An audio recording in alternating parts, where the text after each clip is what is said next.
Ja, was soll ich sagen? Hab schon mal verkackt. Sage ich, ich würde mich ändern und die kaufen mir das, ja. Ist egal. Man kann an.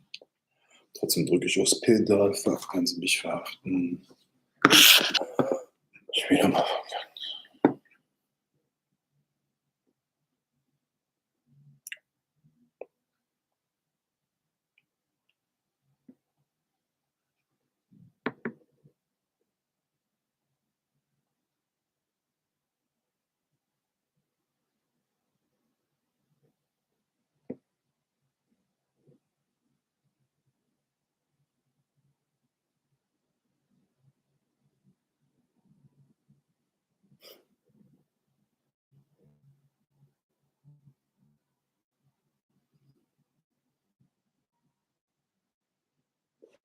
Hi. How's it going?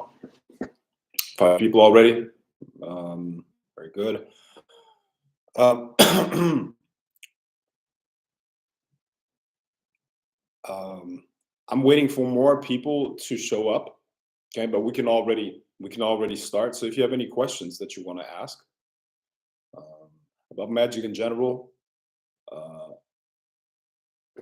I mean, you can keep it broad as well. Okay, but try to keep it on try to keep it focused on magic. Okay, and once we got um, a good number of people on, I'll start talking about the path working that's about to begin at the end of this month. Okay, it's the afterlife path working. Okay. Zachariah, how's it going, brother? How you doing? I'm glad you're here.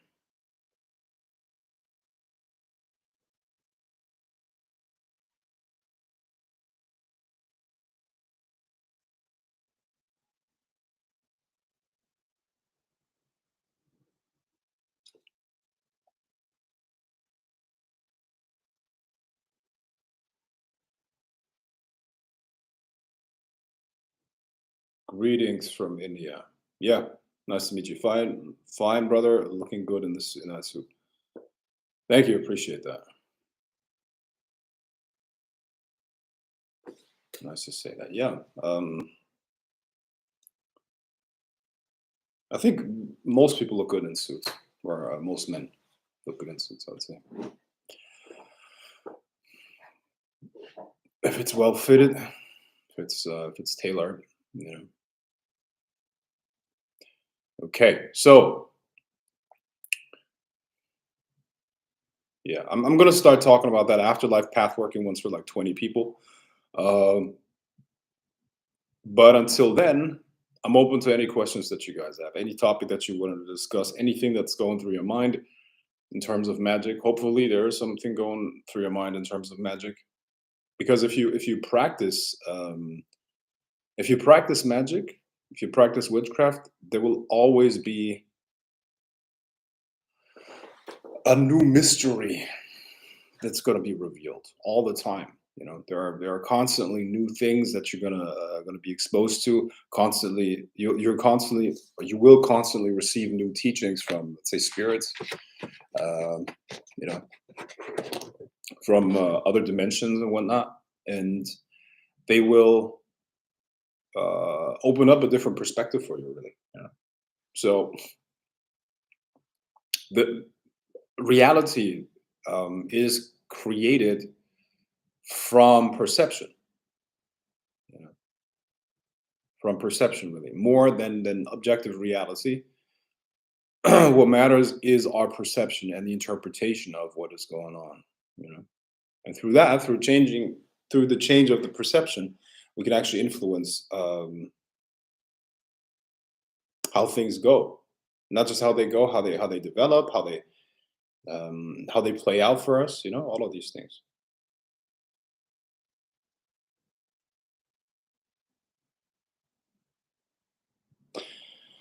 What do you mean by practicing magic? Like randomly casting spells every day, or learning from the master?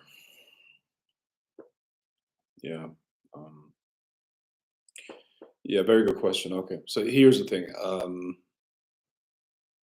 The whole field of the occult is extremely vast, and what magic really is, it's just an advanced form of science.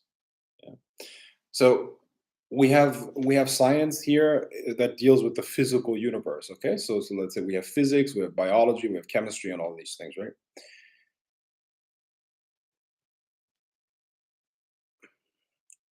There's also metaphysics. Metaphysics is also a branch of philosophy, right? But that's not what I'm talking about here. I'm talking about metaphysics in terms of what what is the structure of the invisible worlds. Yeah, there is an actual structure to it. S- Um, the human being is multidimensional. Okay, multidimensional means we exist in 3D through a physical body, but we also are plugged into a higher dimension or higher dimensions of let's say thought, ideas, dreams, imagination, and the forces that exist in these higher dimensions are are the beginning or the cause of things that happen here in the physical, you see. So as an occultist, you study and hopefully master the science of these higher dimensions. Okay, and as you learn about how to operate those higher dimensions, you also learn about your own soul. So it's just as much an internal journey as much as an expansion, you know. So it's like an involution that causes an evolution as a result of it. Okay, as within, so without. So the study of consciousness, of your own consciousness and mass consciousness, is more or less what the occult is, right? Now, with that, of course, there's geometry, sacred geometry, um, different forces that are being given different names, but all that, happens in relation to the study of consciousness. And in order to understand how the world works, you have to understand your own consciousness because they're interconnected, like I said earlier, right? So, the field of the occult is extremely vast. Okay, it's one lifetime is probably not enough to learn everything about the occult, but that's not necessary because you don't have to learn everything about the occult. But what you need is you need a clear goal, and as you have a clear goal and move towards that goal, you will as you're moving to that goal, towards that goal, you will learn how to use the different pieces that are part of this field of occultism to get you there. Yeah. So let me explain. For me, the goal is, for instance, like for me, the goal is I have a couple of goals when it comes to magic. It's essentially I wanna I wanna if it's not physical immortality, I want to attain extreme longevity. Okay, extreme longevity. Um, and like I said, ideally physical immortality. Yeah. Now that will require and does require a lot of work with beings from the other side that teach about that topic. Yeah. And that also then the learnings and the teachings from those creatures from the other side will be combined with modern science such as genetic therapy, gene therapies, telomerase therapy, and then other things that are used to literally expand life. Okay, stem cells and other things, right? Well, stem cells is like a slightly different topic, right? The bottom line is this: what you need as an occultist, in my opinion, yeah, and that brings it back to your questions. What do you mean by practicing magic? The- When I say practicing magic, I see it. You have to know that I have to see that I see it way beyond the perspective of most magicians out there. Yeah, To me, minor manifestations, I don't know, like manifesting this, manifesting that, influencing this person, that person, that's baby stuff. Okay. I hardly, what's the word? That's minor stuff, very, very small. Now, of course, it can be part of the practice, but it is not the end goal. You see what I mean? The goal is, one of the goals is approaching physical immortality. And there are secrets out there that you can learn from entities from the other side. Okay? You can contact higher developed intelligences than the human mind. And they know those secrets and they can teach you those. And then you use mundane resources. Mundane, that's why I'm, buying companies and all that stuff. You use mundane resources to bring that into reality. So magic is really higher dimensional technology. It's just a very advanced form of technology of consciousness. So what I'm trying to say is basically practicing magic means that you have a massive, massive, massive vision, massive goal.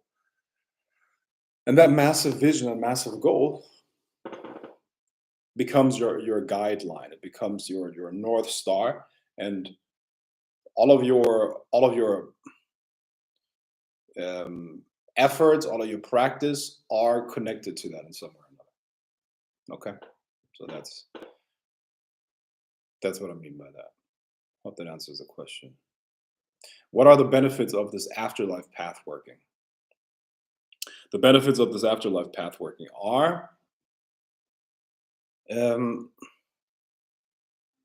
listen, any spiritual path that does not prepare you for what's going to happen after death is not a good spiritual path, because that's the only thing that really matters. There's a reason why we live, and to an extent, life gains meaning, and every moment gains value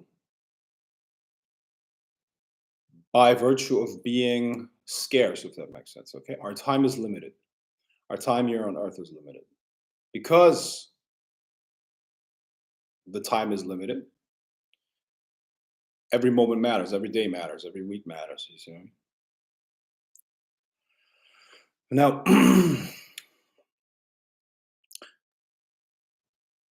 most people live their lives focused on fixing the mundane stuff. Okay, like the let's say Maslow's hierarchy, Maslow's pyramid of needs.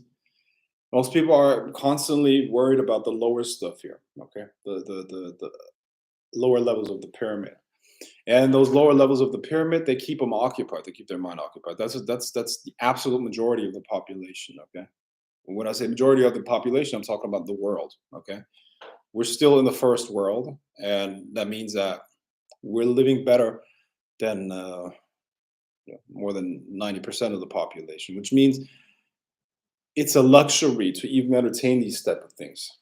Yeah, we're very, very privileged in that sense. So, um, as you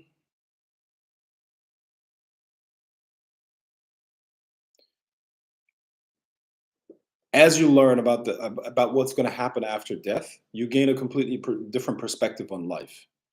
You live your life more consciously. You live your life with more direction, with more focus, and absolute clarity. See, the most valuable the most valuable state of mind is clarity, understanding, perspective. Okay, and that is what you get from that path work. A complete clarity of the context of your life. What am I working on? What am I even doing here? And much more. So, hey boss, how's it going? How do you calm down a very active, sporadic mind? There are many different techniques that you can use for that. Many different techniques. So, um, I mean, at the end of the day, it comes down to calming down your nervous system. So I would first check if all the nutrition is there. Okay, if you have all the nutrition, your mind's usually gonna become more stable. So less anxiety, less randomness, and then there are techniques and technologies that you can learn, such as yoga and others, to gain further control over the mind, right? And then meditation would be a subset of yoga in that sense, right? I mean, yoga, the physical practice of yoga. I mean, there's also a purely mental yoga, so kriya yoga. Okay, but when we're talking about something like um, actually going through the physical postures and whatnot, the asanas, then those are exercises that release energy blocks so that the mind can meditate better. All right. Hey, Ba. Okay. What is the actual meaning of as above, so below, and how do we apply this maxim?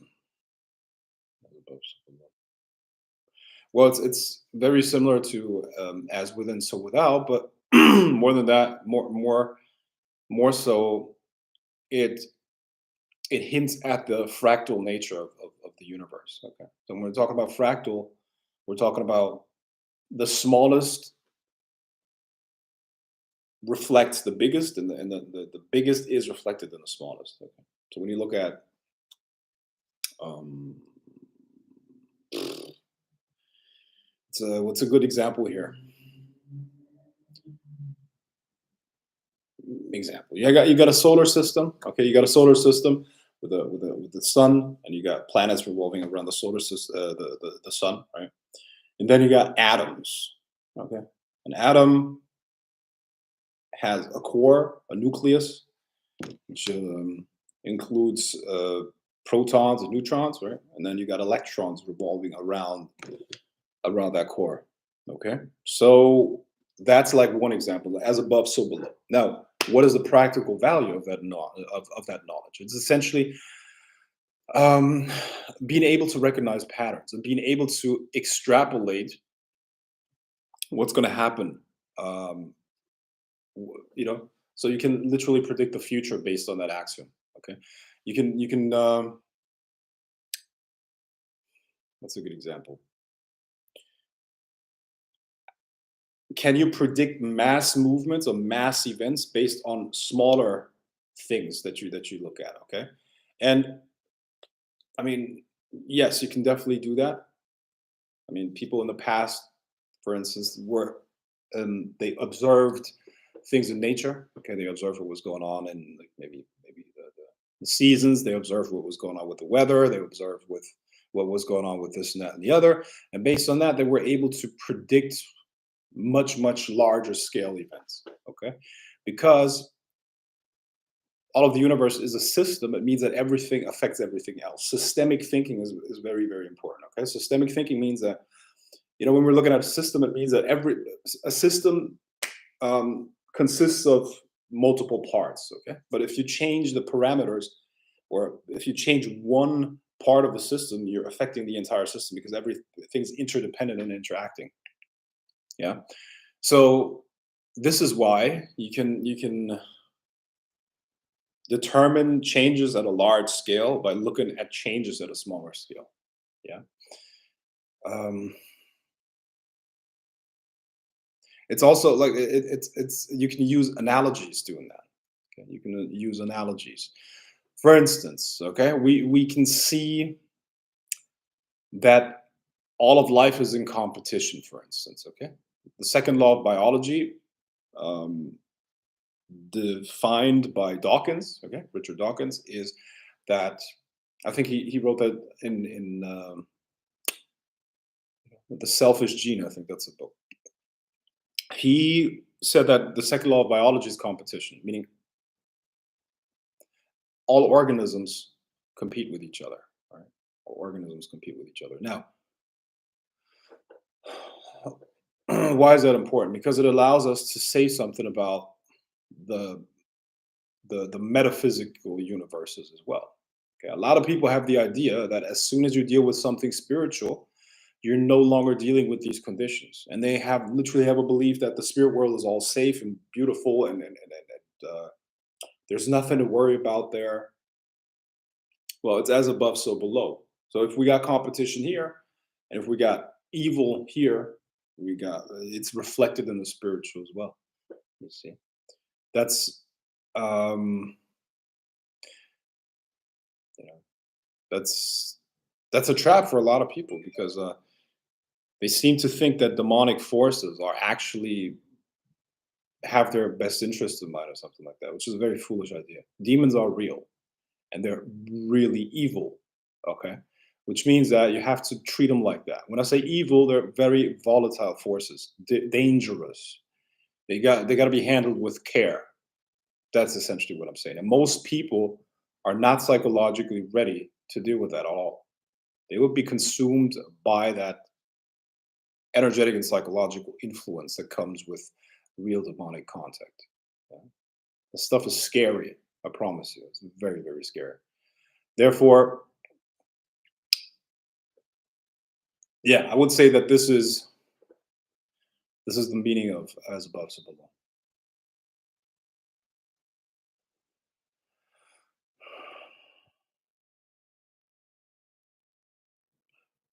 Have you worked with this, or any of spirit of the from H.P. Lovecraft's imagination? Yes, I have. I have. Hi Frank, how are you? Looking forward to the new path working. How must I prepare? How must you prepare for the coming path working? How must you prepare for that? There's no preparation necessary. I mean, you have your regular practice, like your meditations and all that stuff. That's enough. There's nothing you have to prepare for.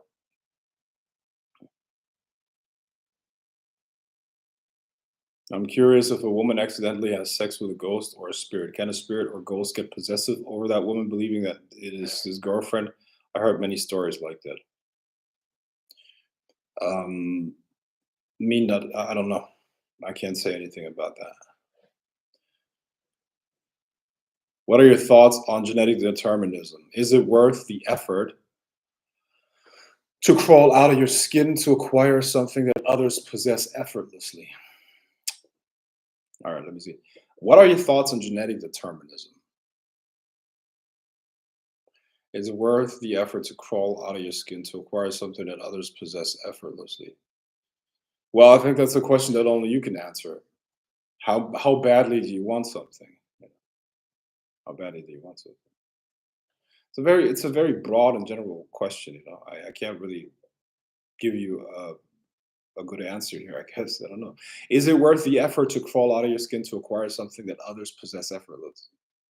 I mean, what does that mean?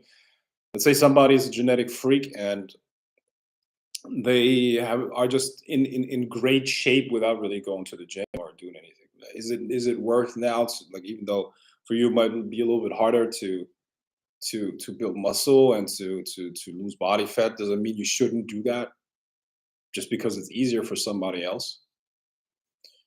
I think the answer is no. You should still do it, right? But what if, let's say, um, you are naturally not gifted when it comes to mathematics. Okay, you're not good at math, and then there's another person who's just very gifted mathematically, right? Um, does that mean you should go into physics? You should. It doesn't mean you should become a physicist. Probably not, because physics is like the language of physics is math. So you're going to have a very very bad time or hard time doing that. So you would do much better studying something else, right? Or learning a different subject. you know. Generally speaking, or engineering, the same thing. You should probably shouldn't become an engineer if you're not gifted at math, or math doesn't come easy to you, even though some people do that. And I do believe, listen, I mean, if you can speak a language, you can also learn math. It's just that it's explained in a very That's right. The way school teaches math is really messed up because math really starts making sense once you give it a context. Okay? At that point, these equations and all that stuff are very very easy to understand because math is based on logic. Everybody is capable of logic to an extent. Yeah. Now, of course, people are exceptionally gifted sometimes when it comes to that, and you probably shouldn't. I mean, it's a question of what we're talking about here. Things that are important, such as health, even though you're not a pro athlete or something like that, you should still take care of that, right? You should force yourself to do it. When it comes to being gifted in, like I said, a subject like math, no. Why would you do that to yourself? Makes no sense. You'd be much happier doing something else, you know. And genetic determinism. Look, just like everything else, it's never 100% one way or another, you know. So some people believe that everything is completely fixed by genetics, which is obviously not true. There's something called epigenetics, which determines epigenetics is the modification on top of the DNA that changes how different genes are transcribed and then expressed, right? And epigenetics is actually extremely powerful. So obviously, genetic determinism is not 100% real, okay? But also, you can't. There's also you can't change things around without any limits. Okay. Now,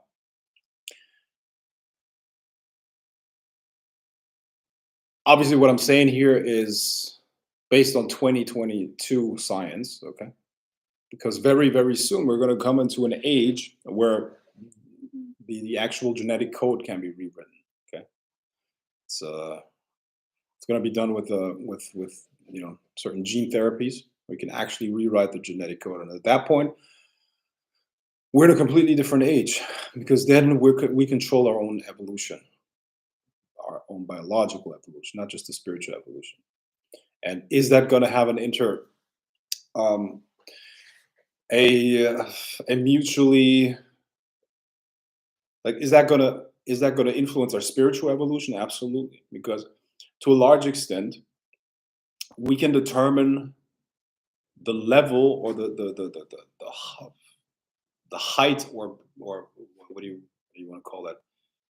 Yeah, to a large extent, you can determine a person's level of evolution by how much they recognize patterns versus randomness.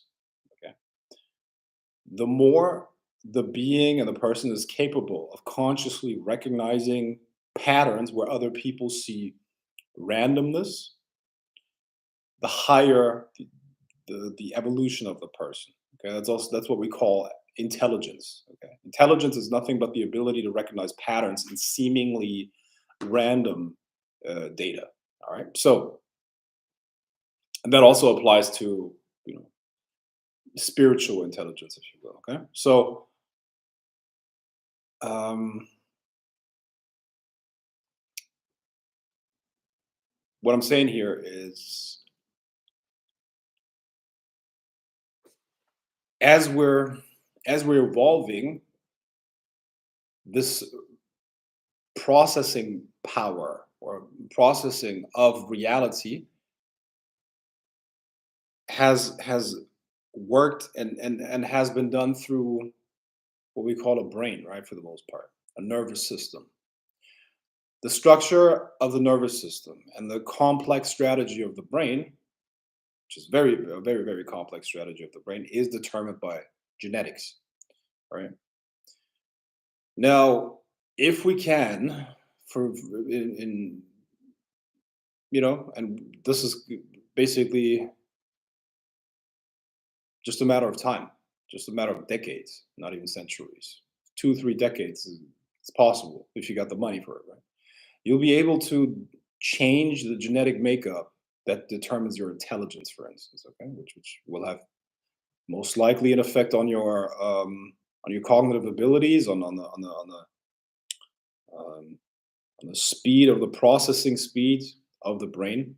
Okay, this is by the way, this is the Main difference between high IQ and low IQ people. High IQ people um, need less space, or the same task occupies less space in an intelligent person's brain versus a low IQ person's brain. So that's why high IQ people can process things faster. Okay. So let's say you can use genetic manipulation to change the neurological factors that determine the processing power and the processing speed. That obviously will have an effect on the mind, and that will also speed up the process of understanding, which is once again seeing patterns, and that once again is going to influence the spiritual evolution of the person. So yeah. So to wrap this up, what I'm saying is genetic determinism. You can see this is not that easy of an answer that I can give you here, but generally speaking, it's never black and white. It's always a gray area. Okay, so you got to decide from case to case. You know, same with people that are like, I'm obese because I got bad genes. It's horse shit. Complete horse shit. Complete horseshit. I bet you your great grandfather, great grandmother were not obese. I promise you they were not. Promise you they were not.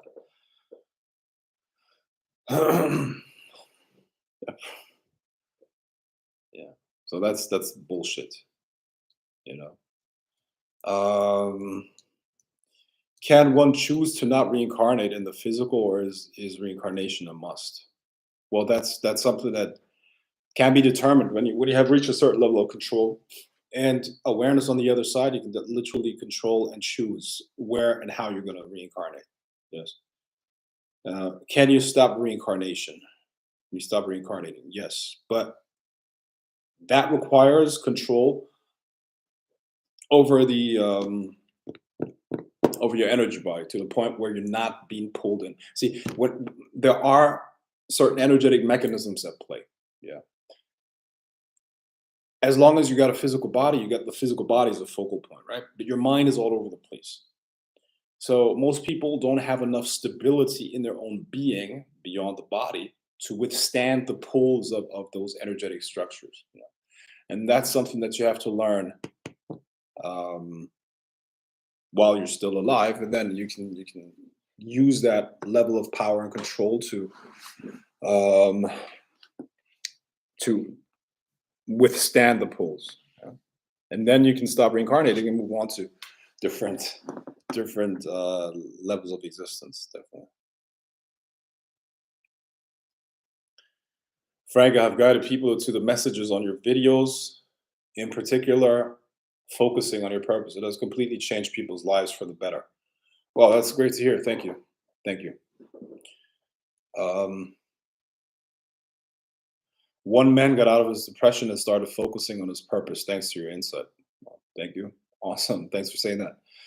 It's great. Uh,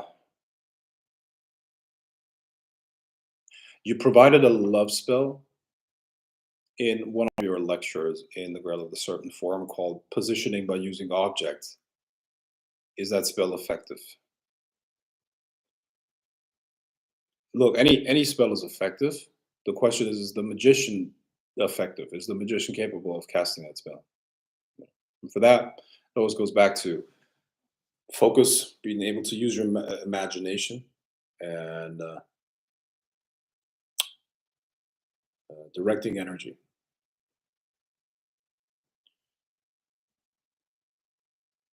When you say handle demons with care, what advice would you have?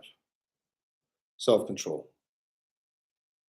Self control, uh, self reflection, self control, self reflection, and self control, self reflection, and let me see,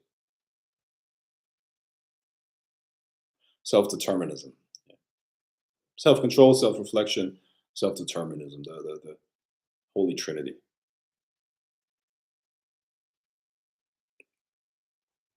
In general, what are familiar spirits typically best suited for? I mean, familiar spirits are not necessarily something that you have your entire life. It can be, but it's more like a phase. You see that everything in life goes through different phases, right? It's everything is circular. Like I know we have this idea, which is by the way, it's a I mean, historically speaking, when we look at the entire timeline of human existence, it's a very, very new idea, right? But I think that's relatively speaking. Anyways, this idea of linear progress in time, and ideally into a more and more evolved and progressive future is a Greek idea. Okay, it's an ancient Greek idea. Stems from ancient Greek philosophy. But how time actually works is more like circular. Yeah, circular, which means things repeat. They always say that uh, history repeats itself or history rhymes itself. Right. So you go through different cycles with similar time qualities. Yeah, and even more so, it is actually an upward spiral. Yeah, that's how time actually works. Time is a I mean, we're in a process of evolution, and all the entire universe is evolving. It's one being. We're like cells in a much greater organism that we call universe, right? We are evolving, but the universe itself is evolving as well. All right, and it evolving in an upward spiral of consciousness and understanding and complexity. And as it does so, like I said, it goes through cycles with similar energetic qualities. Yeah. So that's why you will see people, hopefully, some people don't do that anymore, but that's not good. But you're supposed to go through different cycles. You're supposed to change. You see what I mean? You're supposed to go through this and that and the other. You can so in your spiritual evolution and in your spiritual growth, you will need different influences. You will need different spirits, different teachers. Yeah. And the familiar spirit is a teacher, a guide, a companion during a very specific phase in your spiritual evolution. And that might come back. Okay. So it might be, I don't know, for 6 months or something like that. You feel like you need to work with that. But as time moves on, the energies change. And therefore the requirements and the needs that you will have spiritually are going to change as well. So that's how you would see it. So a familiar spirit is essentially a reoccurring companion, guide, so on and so forth. Right. That's why you will have your relationship with those familiar spirits is going to change over time. Going to change over time, more and more and more. All because everything determines is determined by our perspective. Perception is very much linked with perspective, right? So when your perspective changes, you're going to perceive those forces differently. Yeah. All right. Why are the dead good at divination and predicting the future? Um, well, future, I would say near future, maybe like maximum to a week. It's because they're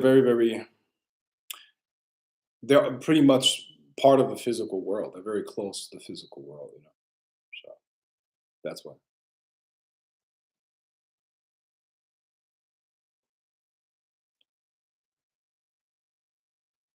Where do demons live?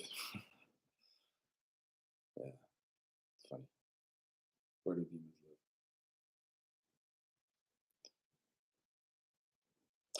live? Demons are, I see demons more like forces of nature. I see them as forces of, where does gravity live? Where does electricity live? As soon as you put certain things into motion, the effect or the transmitter or um, the force that generates something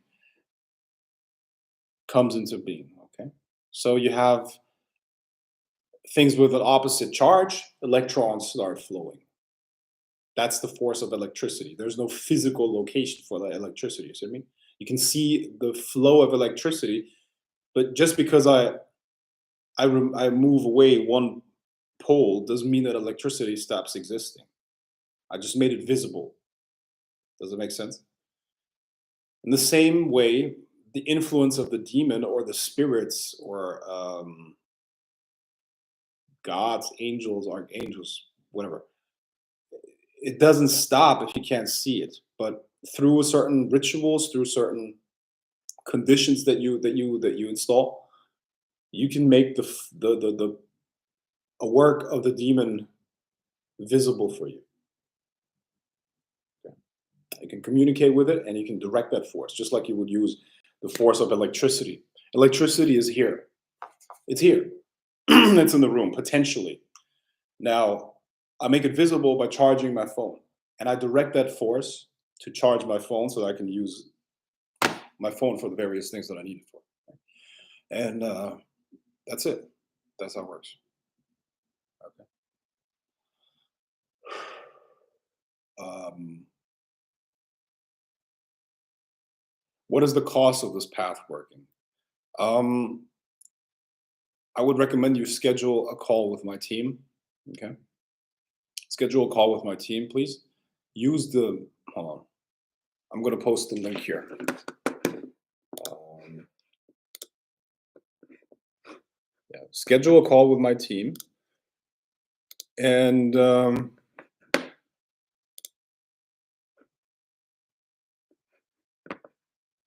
second.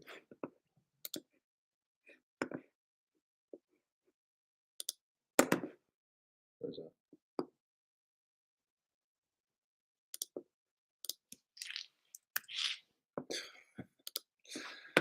Okay, schedule a call with my team and then you can talk about that. There's also payments that you can make, okay? Payments are also possible. You can make it all at once. Yeah. So, Frank, what is it like for you going into a store, for example, Walmart? Do you feel everyone's energy on a deeper level? What is it like being you going out on a regular basis? Well, you develop a deeper perception, and what's it like? You have to look. I mean, you have to learn to not turn it into a weakness. Yeah, obviously, if you're very sensitive to energy and if you can feel all of that stuff, you got to block it out sometimes. But you can also use it to your benefit. I mean, at the end of the day,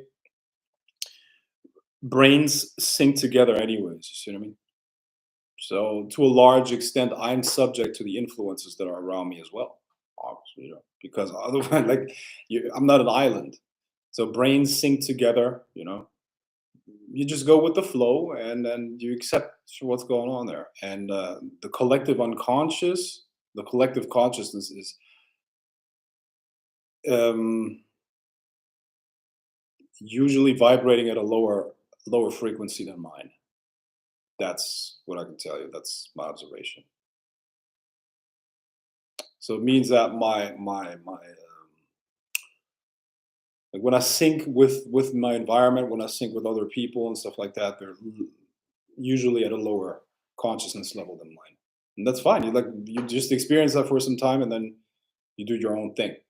What you will develop as a spiritual person is somebody who's really who goes deep into spirituality, which is, and this is a very common, and actually it's the rule that you desire solitude quite a bit. Okay, so you will want to be alone a lot of the time because that's when you have the best insights. That's when you are at your best. Okay, so it doesn't mean that you don't enjoy being around people.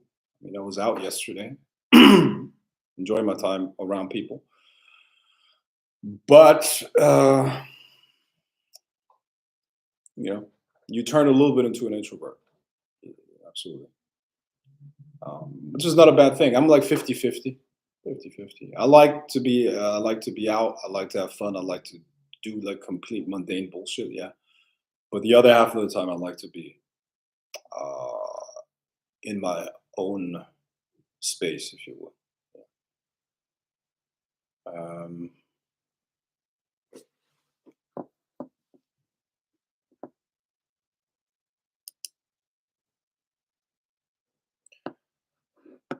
Frank, you're a real nigga. One of one.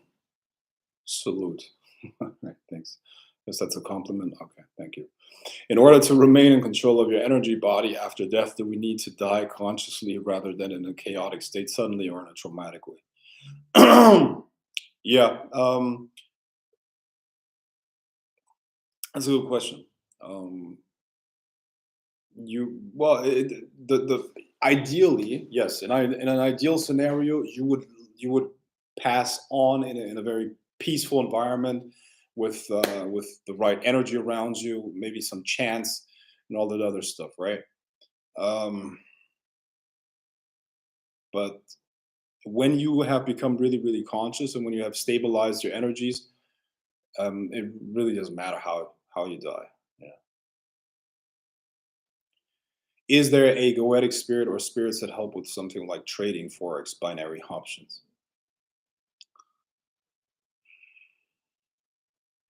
Yeah. I get that question a lot. See, when it comes to trading, when it comes to yeah, I do use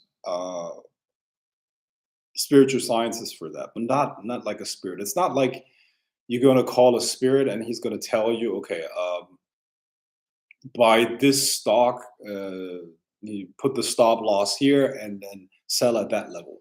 That's not good. Also, I would strongly recommend that nobody goes into day trading. Okay, it's a rigged game that you can't win. Okay, now if you really want to learn how to use that stuff, learn astrology and how to apply it to the stock market. But you need to understand how to invest and how to trade. You need to understand how total return works, and yeah, that's basically what I can tell you. It's a very complex subject, can't cover that all here. But I've never worked with something like that with a goetic spirit.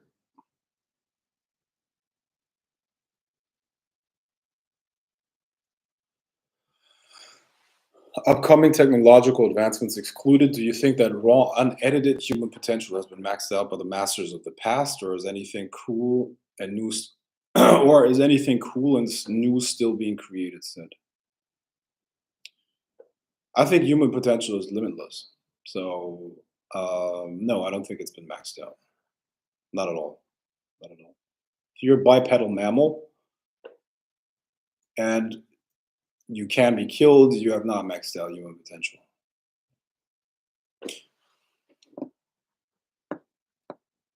I have a servitor, and I've connected them to the 7 planets so it becomes stronger. What other stuff can I do to make it stronger and more efficient? I want to tattoo the sigil of the servitor on me. Well, what you're saying here, you connected it to the 7 planets so it becomes stronger. Um, I don't really understand that because I mean, is it's not going to become stronger just by you connecting it to the 7 planets. Plus, how did you do that, or how did you connect it to the 7 planets? I don't get it. I want the tattoo sigil of the servitor army. This is your own. You do. I mean, if you do that, do it on your own volition. The tattoo. Um, I don't recommend that you get a tattoo of that sigil. We are evolving, yet in a constant battle against entropy decay. Yeah,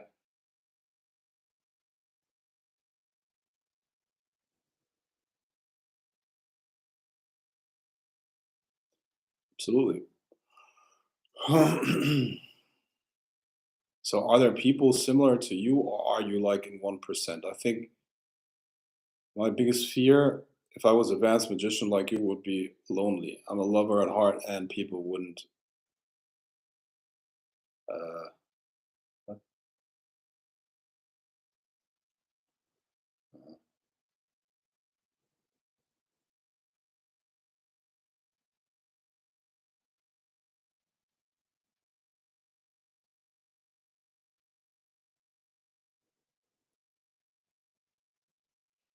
Thank you for your response, Big Dog. Also, I just purchased the Contacting Spirits course. I'm amped. um, cool. Awesome. Do the forces that influence most people usually consist of a sub portion of the collective consciousness, like a city, a single entity, for example? Do the forces that influence most people usually consist of a sub portion of the collective consciousness, like a city, a single entity? For example? I see what you mean. Okay. Well, think of.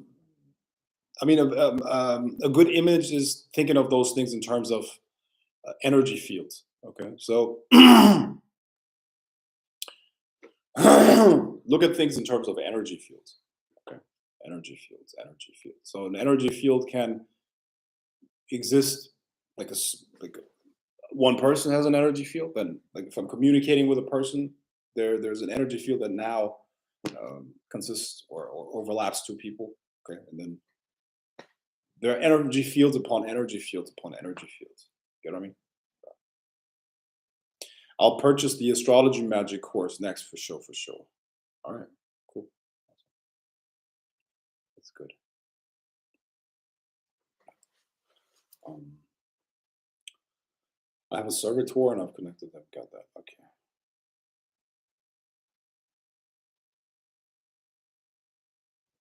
Yeah. I was asked if there are others like me or I'm at the 1%. Well, yeah, well, obviously there are others like me. And she said um, she's worried. Well, one of her worries would be loneliness because she's a lover at heart and all that stuff.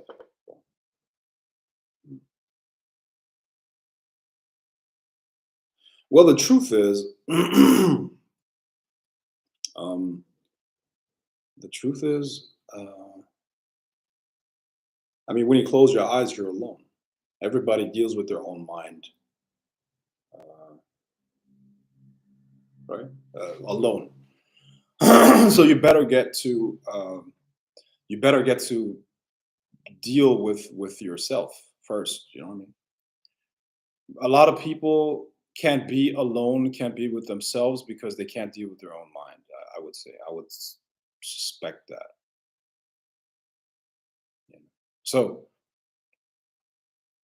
um, you better get to know yourself, and you better get to like yourself or deal with your own self. Yeah. And that makes life much easier. You know? You're the only person that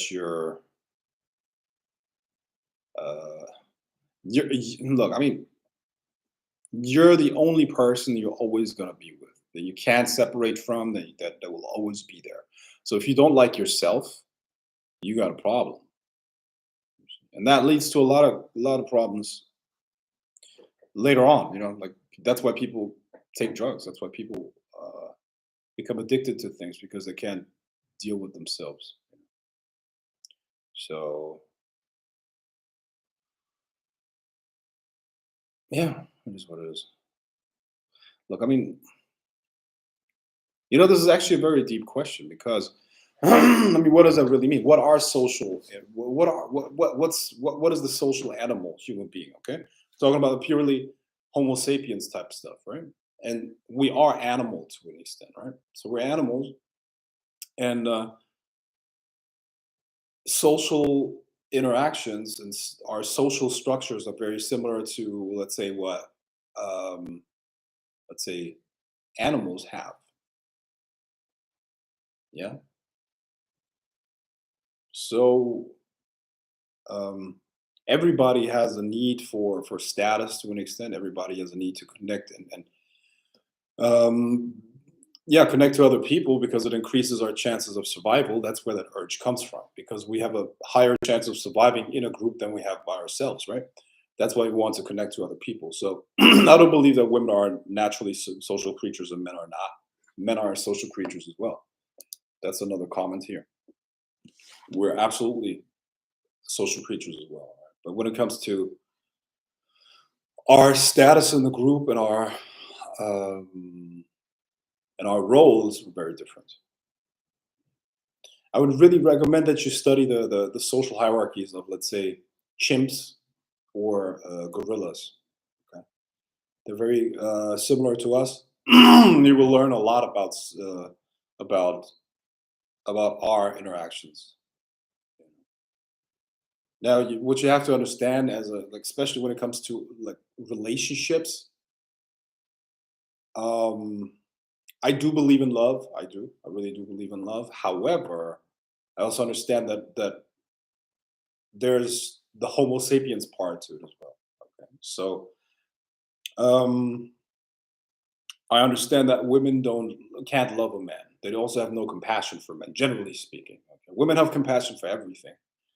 Uh, taught the kids, animals, old people, even the nature, you know. But for men, women have no compassion for men, generally speaking. They really don't, unless they're maybe a relative or something like that. But so what you have to understand as a man is that your job, to a large extent, is like, and I'm talking purely the Homo sapiens type of stuff, the animal type of stuff, is to accumulate power and to rise up in the hierarchy, gain status in some way or another. That's your job. And women love you for what you can do for them, how you can make them feel, what you can give them and bring them. That's the truth. A lot of men have a problem with that, but they generally have a problem with that because they're still searching for that motherly love. Okay? There is no woman that can do that for you. Okay, your mother did that. She raised you, hopefully, and that's it. That's the only woman that's ever going to love you and cares about your emotion. Okay, that's what a man. That I think that's the core, or what's that? Once you understand that, you have become an adult male. That you will never be loved for, like, nobody gives a fuck about your emotions. Essentially, people want to see who you are, what you can do for them. And once they know that you have status, and once they know you have something that they would want, then they start caring about what you think and your emotions and all that stuff. Okay. So, as a man, you better understand that the world doesn't care about your emotions. The world only cares about what you do and what you are, and what you can do for them. That's just a fact, you know. And there will never be a woman that loves you ever. They will love what you can do for them. And also remember, they are genetically programmed to leave you. Also understand that. So in somewhere or another, she's going to want to leave. You have to understand that too. Okay. Now, for, I guess that's it. So what I'm trying to say is basically, you better find something, in my opinion, you better find something that nurtures you and gives you stability outside of that. Okay, outside of, see, you have to have a stability and something that feeds you and drives you that is way beyond all of this other stuff. Okay, that's why that's you have to become something greater than just a man. That's what I'm trying to say, basically. You have to have a mission in life. You have to something that is way greater. And no matter what happens, you will thrive and you will continue because you care about your mission. That's it. And tragedy is going to happen. Loved ones are going to die. You're gonna, I don't know, things are going to end. There's all kinds of stuff that will happen in your life. But you, as a guy, as a man, you have to have your vision for something that you want to create, and that's how you stay strong. Strength does not come from muscles. Strength does not come from being loud. Strength does not come from any of that stuff. Does not come from money, influence, none of that shit. Because all of that stuff can go easy. A lot of people lost everything. But once you have a spiritual connection, once you have a spiritual relationship with the universe, you become unbreakable. That's true power. And every man needs to find that. That would be my message here for the guys. All right. So, what's this?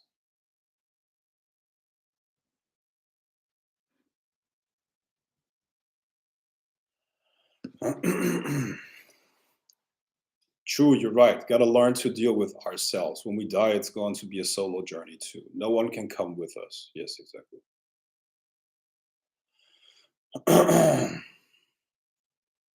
Frank, you're making it seem the only thing women care about is a big dick and money. Like, also. In my opinion, in my experience, that's only my personal experience. In my personal experience, women don't care about your dick size, not that much, not really. If it's not too small, if it's like a micro penis, then I don't think women care. You know, I tell you what women care about is when it's too big. Okay, if it's too big, you, you know, it's gonna hurt. So I think that's a myth. In my personal experience, in my personal experience, is a myth. I don't think women care about dick size. That's not the, not that, whatever. I'm not a woman, but that's my personal experience. And you're making it seem, hold on, and money. I think money is part of it. I mean, women care for the most part about themselves. They're solipsistic, but that there's a reason for that. They have to because of they're literally their job is to reproduce. You know, like biologically speaking. I'm not saying that women are only good for having children. That's not what I'm saying. Okay, that's not what I'm saying. That's not what I'm saying. What I'm saying is, think about it. It's I'm talking about the pure Homo sapiens sexual game here. Okay, it's about reproduction. So she's growing a baby inside of her. So if you were Mother Nature, if you were evolution, does it make more sense that she cares about the baby or the man? Obviously, it makes more sense that she cares about the baby. So I don't think women care about money that much. I think women care about what that money can do in terms of security and safety. And it's about the offspring. They care about the offspring. Remember, we said that the only woman who's ever going to love you as a man is your mother. Hopefully, some people don't even have that luck. Okay, most people don't even have a mother that loved them. You know, some people, sorry, some people didn't even have a mother that loved them. But as a man, the only woman who's ever going to love you is your mother. You know, and that's how nature wanted it. It's just what it is. I'm not hating on women at all. Not at all. Women are doing what nature told them to do, and men do what nature told them to do. It's just what it is. And to a large extent, the intentions are kind of like, what's the word? In opposition to each other. You know, no hate at all. From a male perspective, what would a woman have to do to keep a man loyal? To not be upgraded for a younger mistress a decade into a relationship? Um, Once again, biological imperative. If a man can, he will have multiple women. If he can, he will have multiple women. It's just what it is. And look, the ideal relationship for me would be something like this. And that's what I'm building right now, actually. You know, so there is a serious relationship, and that serious relationship also includes I've had relationships in the past where it was like I had a main girlfriend, okay, but I'm not sexually exclusive with her. I have sex with other women, and ideally, she helps me. She brings me other women, if that makes sense. Okay? She brings me other women. It's essentially this is what they would do in the. I mean, this is documented. This is what they would do in the Roman days. Okay, in Roman days, if you could afford it, okay, obviously it's dependent on your status. I'm not saying that every man can do that, but if you can afford it, if you have a high enough status, They would do this. The man would have multiple mistresses, and let's say the woman wouldn't want to have sex, or he wouldn't have sex with his wife or main woman. She would call in mistress. I don't know, Veronica, mistress, come in, fuck my husband, and she would fuck him right in front of her. You know, right? And I think deep down, like when we look at instincts, I think, at least in my personal experience, most women are turned on. Think by the thought that you fuck another woman in front of them. You know? Whereas most men, unless he's a cock, he's repulsed by the thought of another man fucking his woman. So, I mean, I'm once again, this is personal experience. Uh, Social conditioning and social programming tells a lot of women, no, I don't want that. I want him to be exclusive. But still, like that, it's more, it's a turn on for most women. The thought that he has sex with other women, you know, and even younger women. Yes. So um, I've had relationships where I had a main girlfriend, and she would bring me other girls. She would bring me other girls, and I'd have sex with them. And that's what I'm building again. You know, there's nothing wrong with that. Okay, that's just, it's social conditioning, social programming that tells you, no, you have to have one woman, one woman. Yeah, that's for peasants, man. That's for peasants. For peasants. Bullshit. And a relationship is way more than just sexuality. A relationship, like, is like a mental connection, it's a spiritual connection, it's all kinds of stuff.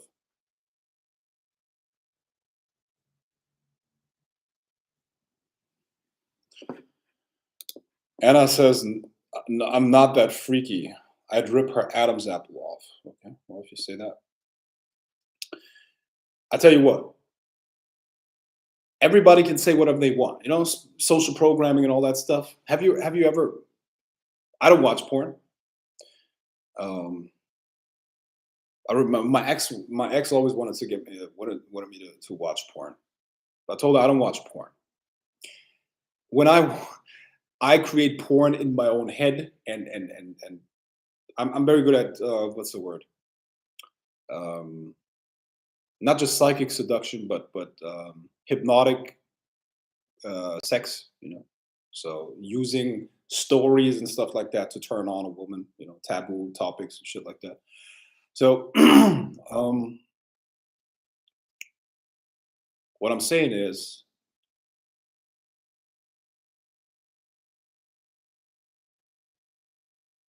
when you look at porn, we all know that porn is not, like, is there a category monogamous sexual relationships, same woman for 15 years? Is that a porn category?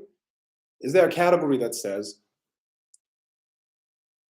married couple for 15 years have sex the 950th time? Is that a category on Pornhub? I would assume not, because sex is very different. You see what I mean? And what really gets people going is like other stuff. You get what I mean? That's just a fact. That's like, if you look beyond the social programming, that's what it is. You see what I mean? So everybody can say they're not freaky, and I believe you. Obviously, I'm not saying that you're lying. However, in my experience, most women are not like that. Most women are turned on by the thought of their man fucking another girl. Yeah. So you're hurting a lot of feelings telling the truth, but all facts, though. It even hurt my feelings a little bit hearing you say that. And I've been knowing this for a few years now.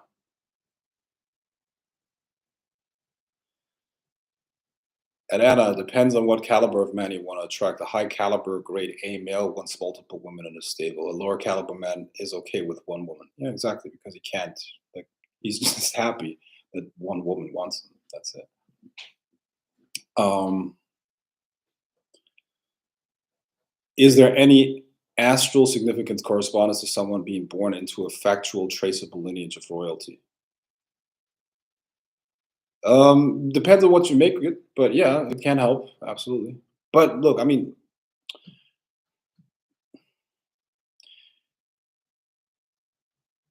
royalty used to be based on warrior qualities. Okay, so back in the ancient past, the strongest warriors, the best fighters would create dynasties and kingdoms and all that stuff. Okay, example: Genghis Khan. Genghis Khan obviously was an incredible warrior, incredible conqueror, and he created a kingdom. He earned it. Okay. Now, when you talk about the English royal family, the British royal family, that's a joke, obviously, right? Because there's no virtue. Um, like look at those descendants. Well, what are they? This Prince Harry. Do you think that's a great warrior? Do you think he's strong? Do you think if he would actually have to defend his kingdom, do you think he could do that? No. You see what I mean? So, as long as the royalty or the bloodline is based on actual accomplishment, then yes, that has benefits. But a lot of those uh, royal bloodlines, actually, they have incestuous stuff going on. They're like degenerated a lot too. I think four girlfriends would be good for you, especially if they all get along. They all got along. Well, okay. Here's the thing. Um, I've done that before, and the amount of drama that you get from that is insane. Okay, no matter how good your game is, no matter how blah blah blah, you will get a lot of drama. Okay, so I don't know, man, four serious girlfriends. Like I don't know, I don't have the time for that stuff. Seriously, four serious girlfriends. In my in my in my world, it's essentially one main relationship, one main woman, and then friends with benefits, and then some like um, you know girlfriends, if you will. Okay, some girlfriend, some serious relationship where you build something together, a future, whatever. She's part of your empire, whatever you want to call that, right? Then like you know, friends with benefits, and then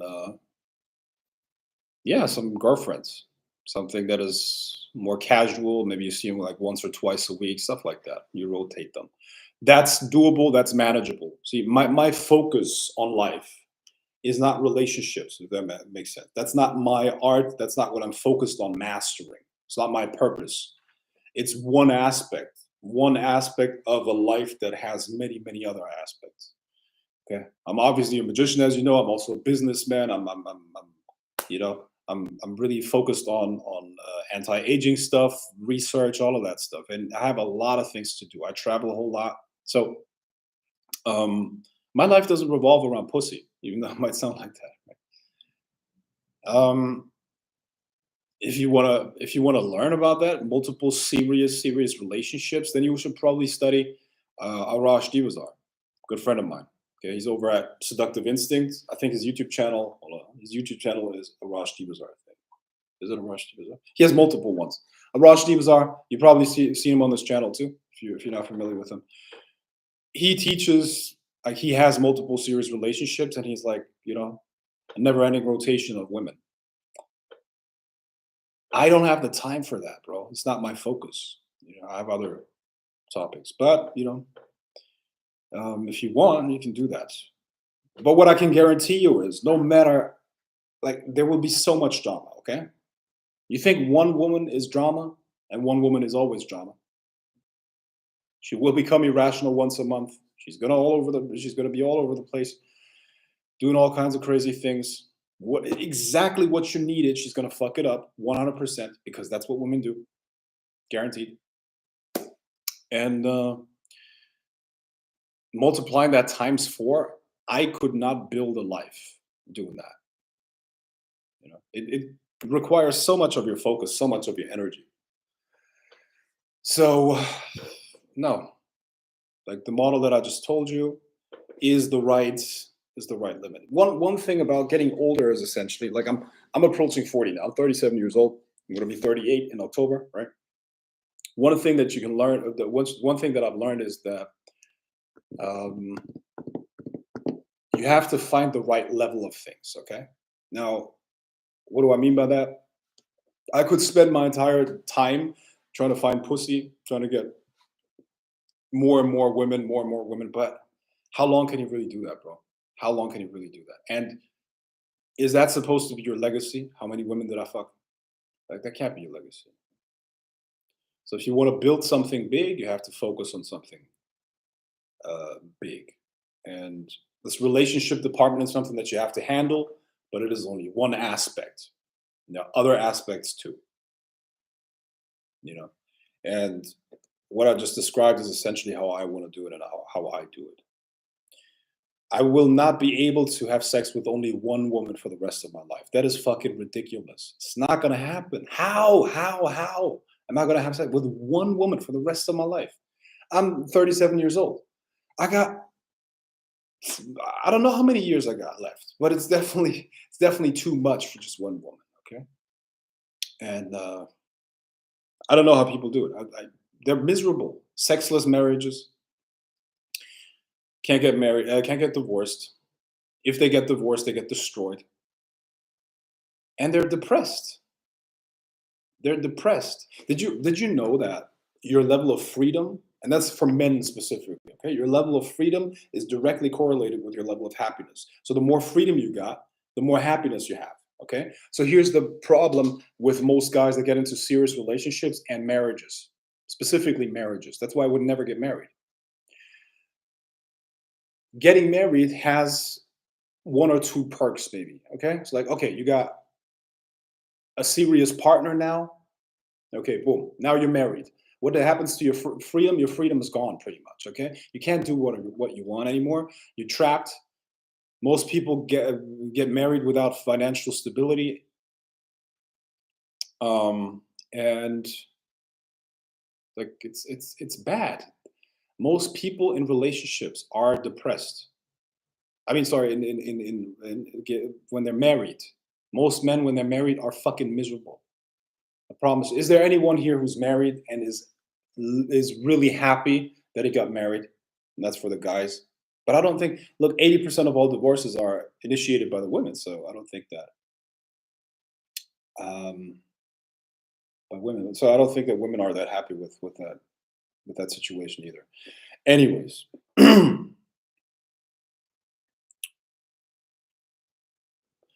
are you gonna cover hypnotic seduction in your program with the pimp? Yeah, I will do that. Do you have any knowledge of the use of serpent venoms medicinally? No. I have nothing against polygamy. I just don't think it's beneficial to women present day. Okay, cohabitation between women is out of the question for sure. Best friends of years are a wrong syllable away from becoming enemies. Yeah.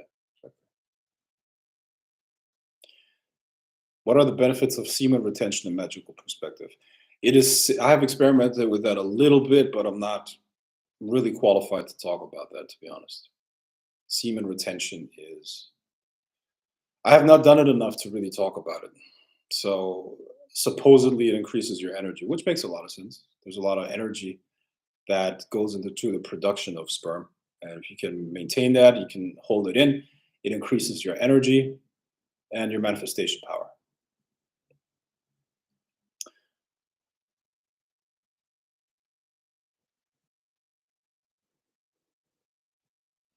You're not lying. I work with all women like they always have drama or created out of thin air. They get on me and my female manager last nerve. Like they're in sexual competition all the time. Yeah, flaky too. Very flaky. It's what it is, man. It's what it is.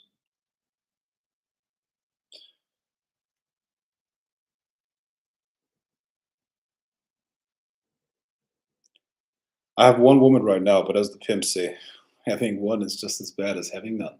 But she knows I plan on having multiple women as my status and wealth increases, and she's cool with it. All right. I understand, but men can be easier to get along with. Yeah, sure.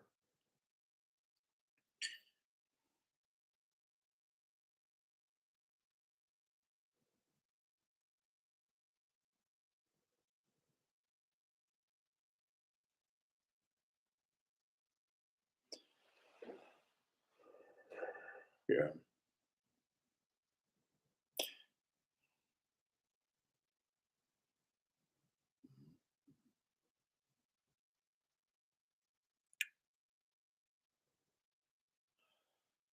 Multiple women would only be worth the hassle if they were increasing your income.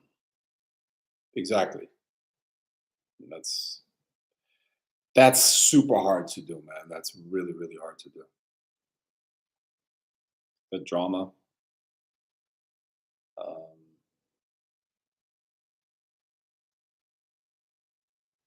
yeah.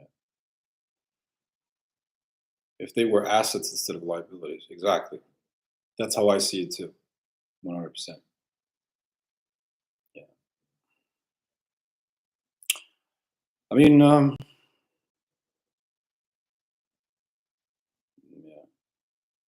Also, I mean, I would never go into business with a partner.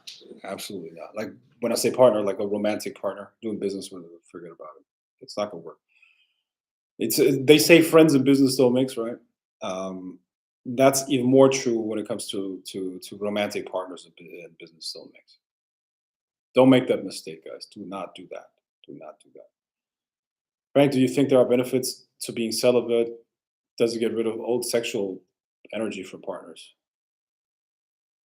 Once again, I'm not the right guy to ask that question. Don't know.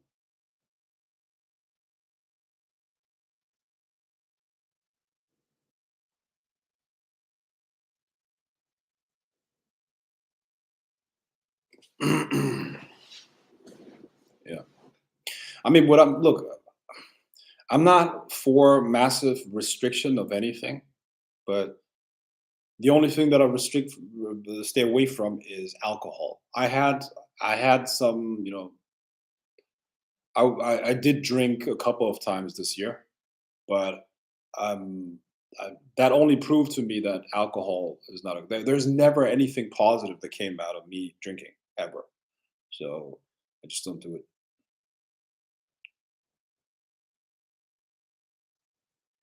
Romantic relationships and business can cause huge legal problems. Yes, absolutely, absolutely, absolutely. I experienced that firsthand just a little bit ago, just a couple weeks ago, where mm, yeah, it was essentially okay. Like how much can I really tell you here? So I'm not going to name any names, okay? But it was essentially like this. So I was in a relationship, right? And it was about hiring that girl as a freelancer, right? And she just couldn't finish the product. She just couldn't finish the fucking product. She just couldn't.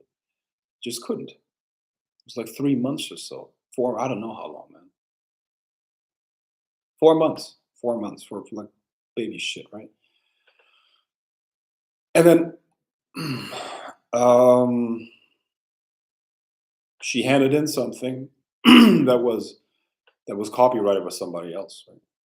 And if you know anything about and I got audited, and they saw that it was a copyright by somebody else. So they basically my accounts were shut down for almost a week.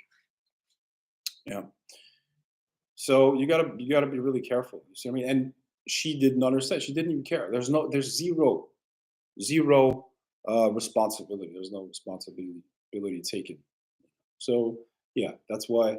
And I was super hesitant. And I don't know why. I don't know why I was hesitant to even do that. But Yeah, that's the problem, man. You don't bring people like that into business at all. All right. Excuse me. Would you recommend including Sandalphon and Metatron in the lesser banishing ritual of the pentagram? What effects does this alteration have?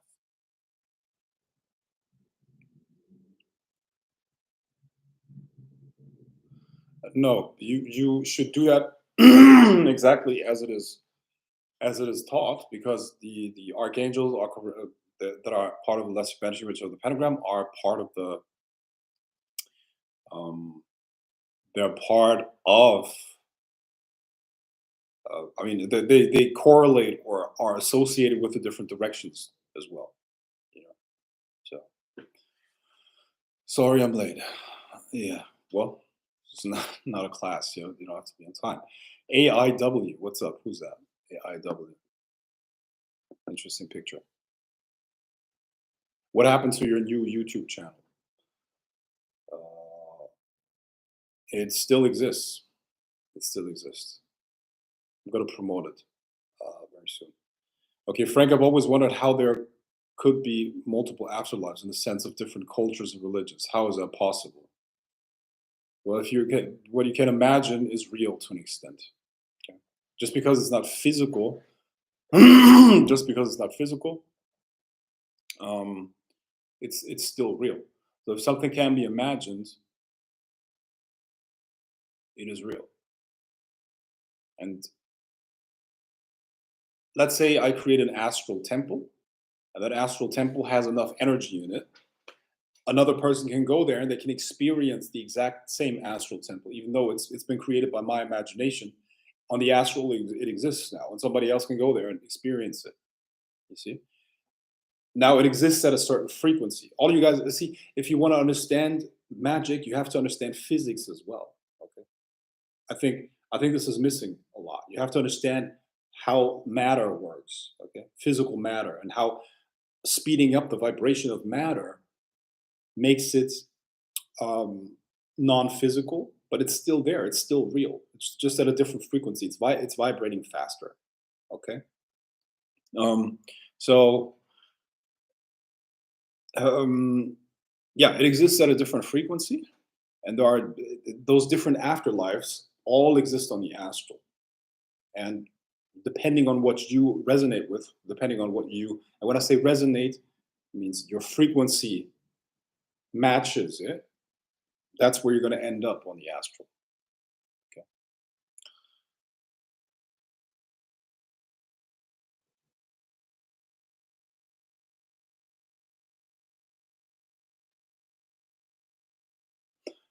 Everyone talks about the afterlife and where you go when you die, but few people talk about where you are before born.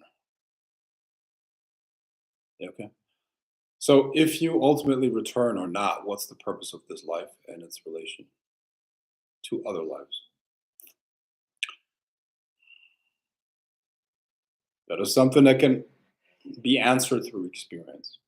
Yeah. So see, a lot of questions are the result of a certain perspective. You see what I mean? So when you assume a different position through experience, a lot of questions either become unnecessary or they get answered in the process of assuming that new position. That's why the experience, that's why the actual practice is so important. You see, magic and the occult can only to an extent be like explained theoretically. If you explain something theoretically, you can give somebody a vague idea, sometimes even insights, but that's different from actually doing it. Yeah. And then the only thing that really truly teaches you something is to really practice.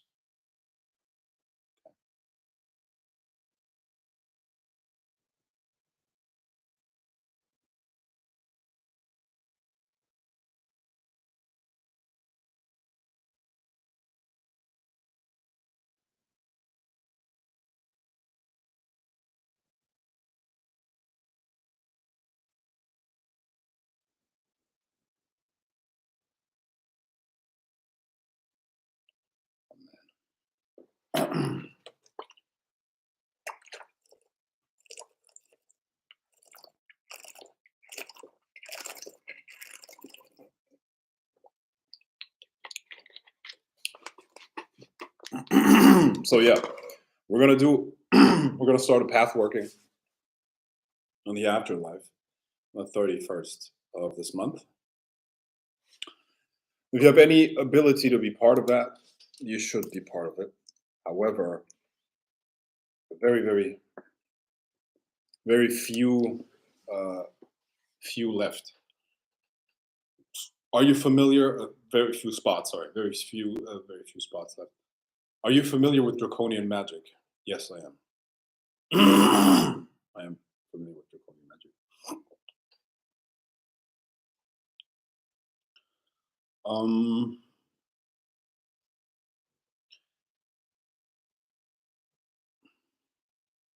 Let me put it like this: I don't think the human nervous system is built to channel that type of energy.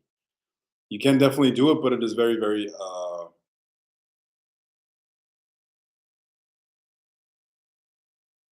It's not. It's not made for humans.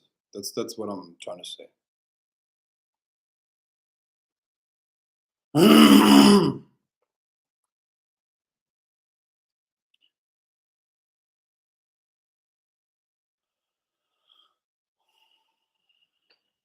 I'm curious. Do you keep the same guides and spirits you work with in the afterlife? I feel like in my next life, I want to be in a UFO, exploring and studying the universe.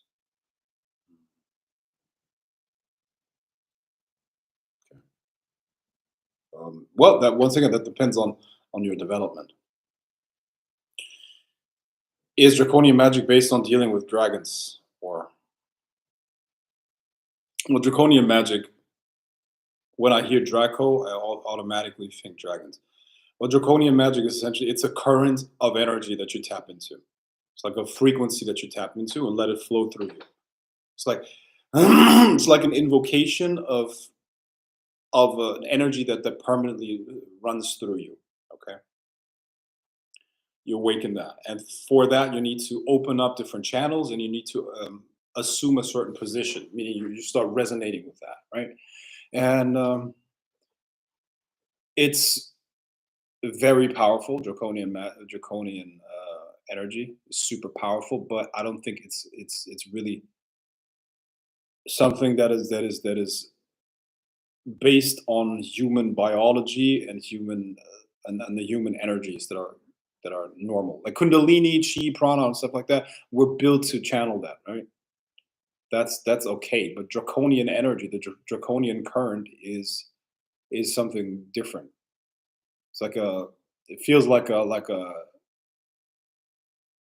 dark, brooding force that is. How do I put it? It's very predatory. At least that's how it feels like to me. You know? And it's something that you will encounter a lot when you deal with Saturn. It has a very Saturnian quality. But yeah, I mean that's just not that important.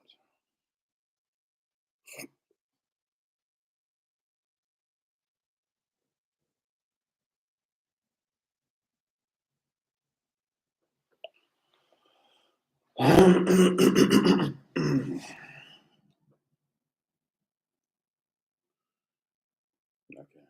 Come on, let's go. Any more questions? I have a heavy Saturn influence in my Vedic chart. Heavy. Me too. Not just my Vedic chart. Oh, yeah.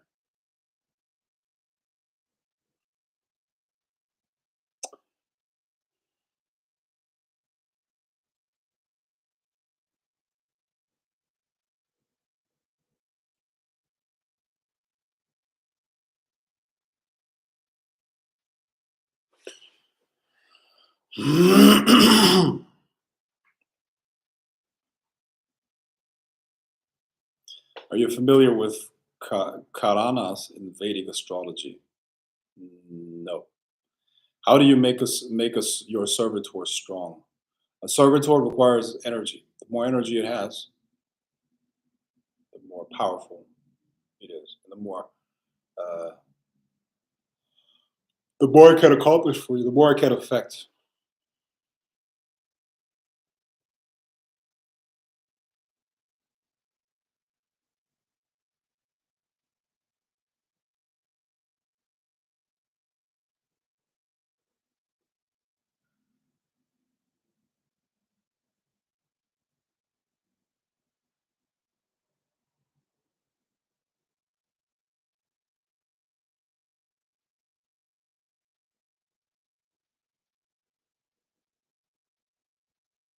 Come on, guys.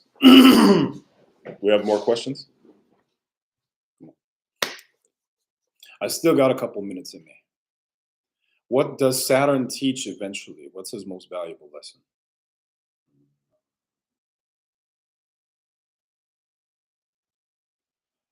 Patience and discipline. Patience and discipline. The thing is, look, this is the most.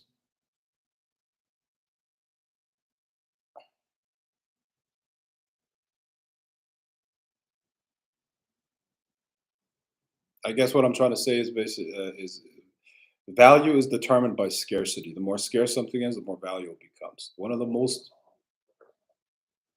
valuable qualities, which equates rarity, is discipline and patience. Almost nobody's patient, and almost nobody's disciplined. Very few people really are. So that's what Saturn teaches: discipline and patience. Because in order to deal with the conditions of Saturn, you have to usually develop discipline and patience. But that's one of the most beautiful and valuable qualities you could ever have: discipline and patience. Everything good comes from discipline and patience. There's nothing good in this world that can exist unless you acquired it, prepared it, and created it through discipline and patience. See? And that's why most people never get the things that they want. They don't have the discipline, nor do they have the patience to work on them. You see, so that's yeah. I remember myself really understanding that the first time in my life. First time in my life, that was many years back, many years back. But I left I left the house of my parents, and I was on my way to I think I was doing groceries or something like that, and then it hit me. Okay, this is how Saturn works. This is how Saturn works. Got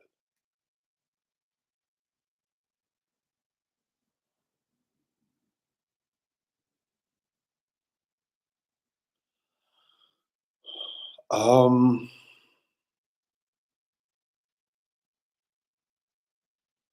Do you think it would be beneficial for a woman in her 60s to still engage in sex? If so, what would be the benefit? Yeah, why not? Why wouldn't you engage in sex anymore? For a woman in her 60s? Why not? I mean, sex also has a social component, right?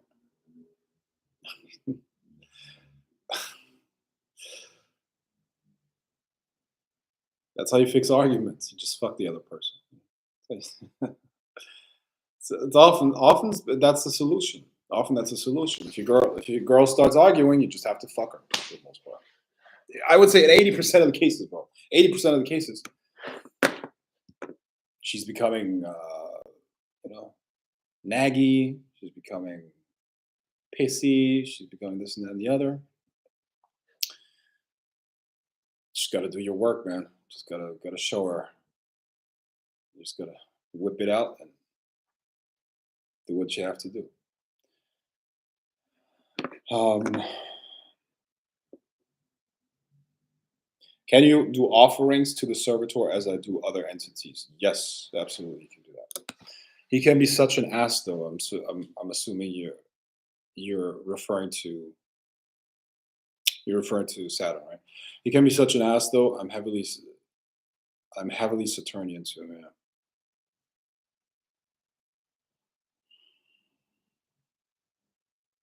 What is the explanation of people that have died and either experienced heaven or literally hell? Is that just a subconscious belief projecting itself? Yeah, exactly. See, a belief. Yeah, that's an important point. What are beliefs though? What are beliefs? What is that? A belief is literally an energy structure that allows for different. It's like a conductor or a pathway through which experiences can be had. Okay, so your beliefs in the physical world are possibilities and probabilities that you tune into, and that makes it more likely that things like that happen that are in alignment with the belief. Energetically speaking, astrally, you will be pulled into what you are resonating with through a belief. Yes. Can demons make you gay? Are you worried about that? You worried about that? Can demons make you gay?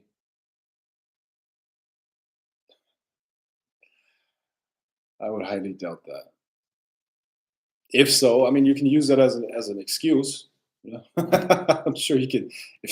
That's that's what some people do. Yeah, they like to suck cock, but they can't they can't allow themselves to have those feelings. So now it's the demon's fault.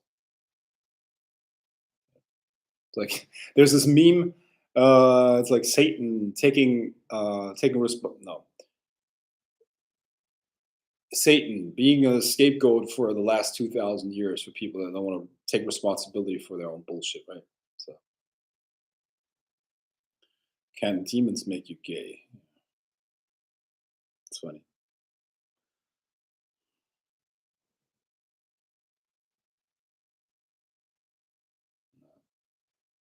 I don't think so.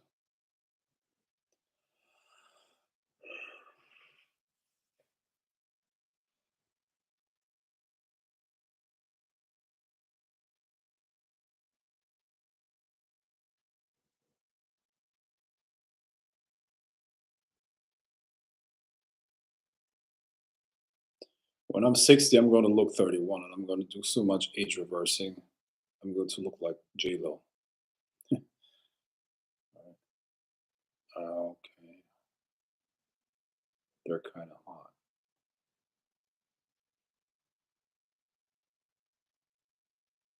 Can demons make you gay? It's funny, man.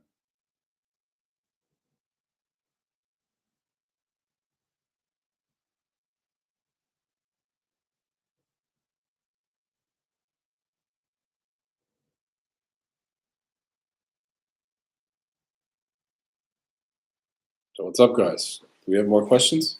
Come on, I know you do.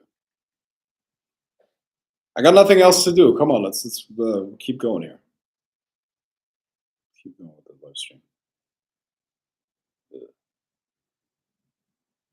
Ugh, ugh, ugh. I'm on Tinder. Yeah, I got Tinder Gold, and it shows you it shows you those was basically I just I just swipe right on all bitches, and then um I see the ones that like me back. But sometimes, man, oh my god, like I don't want to be an asshole here, but this is like ugh.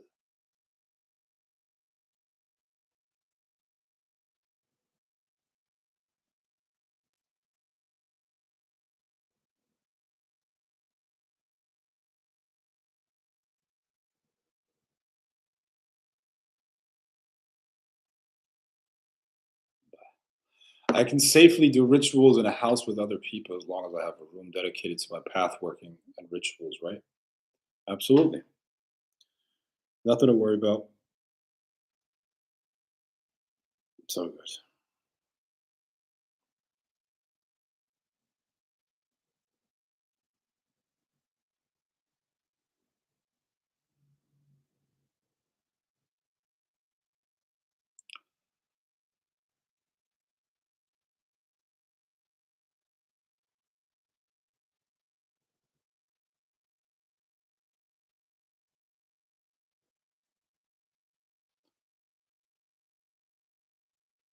Wi-Fi breaking up your audio is off. Really? Can you guys hear me? How's the sound? How's the sound? Is it okay? Is it good?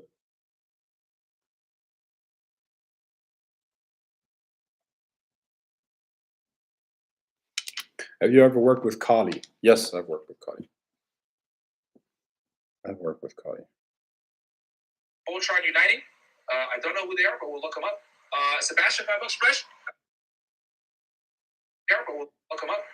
Sebastian, $5 fresh. A1 Tay. This lady is clearly white. Okay. $20 from Sam Spencer. Arash Dizabar and Dante Nero on which you guys would be like Voltron Uniting. I don't know who they are, but we'll look them up. A1 Tay. Okay.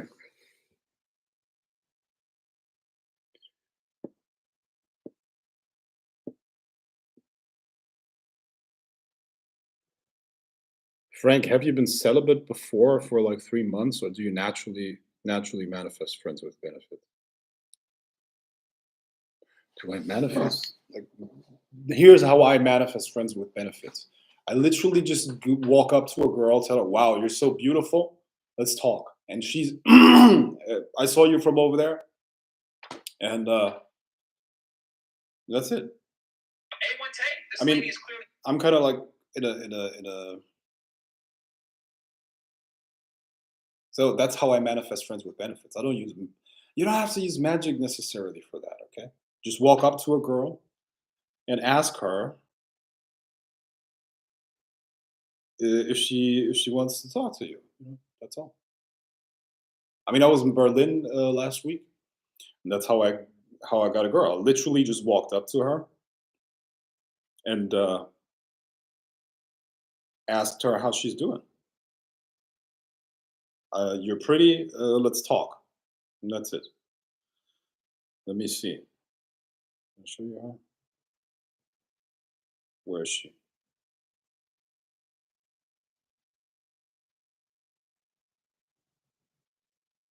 So it's really not that complicated. Friends with benefits. You know how easy it is to get friends with benefits? Hold on. You just walk up to a chick and talk to her. I don't know if you can see that. Hold on.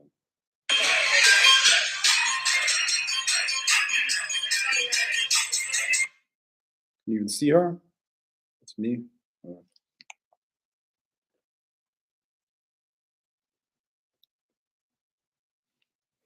That's how fast it happens.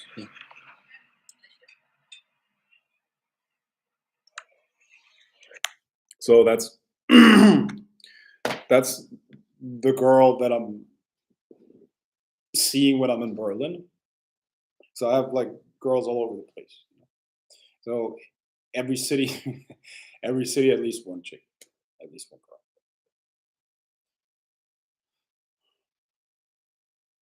What's going on? Are people signing off? It's crazy. How's the sound, guys? It's good.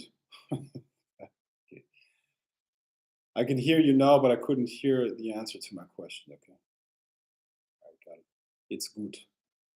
I recall you mentioning a long time ago about implanting sigils into someone's aura. What that was that through the back of the neck? Would be good to recap if possible. Yeah, there's a Zeal chakra. It's basically at the base of your skull, at the back, and that's a very vulnerable spot where you can insert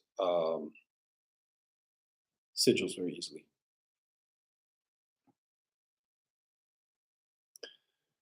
Any tips for seducing older women, like past childbearing age but still really hot? The seduction always depends on who you are and who she is, and you have to adjust it to where you are. But I know you personally, so here's what I would recommend: that you gotta. Okay, so you're in your 20s, past childbearing age. So what is that? A MILF? So whatever. Okay, so let's say she's 40, 45 or something like that, and she's still really hot. Yeah. Okay. Generally speaking, most women are into older guys, a little bit older than them. But you can do that, in my opinion. And you gotta be like like a jock, if that makes sense. Okay, so you got to be very physically fit, and you got to be able to fuck her all night. Okay, that's how you can do that. So basically, you got to be very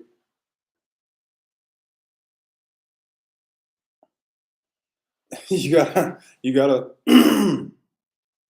gotta use physical stuff because I mean she's probably not looking for anything else. But what can you guys have in common? You know, there's not that much you have in common, so it's really just about sex. So um, you're generally gonna have to approach many because it's not common, and she's probably gonna want to keep it secret. And she's probably right out of a relationship, so a newly divorced wife or something like that. That's what I would go for. Go on Tinder and expand the age, and then you're gonna have so many matches with women that want that too, you know. And then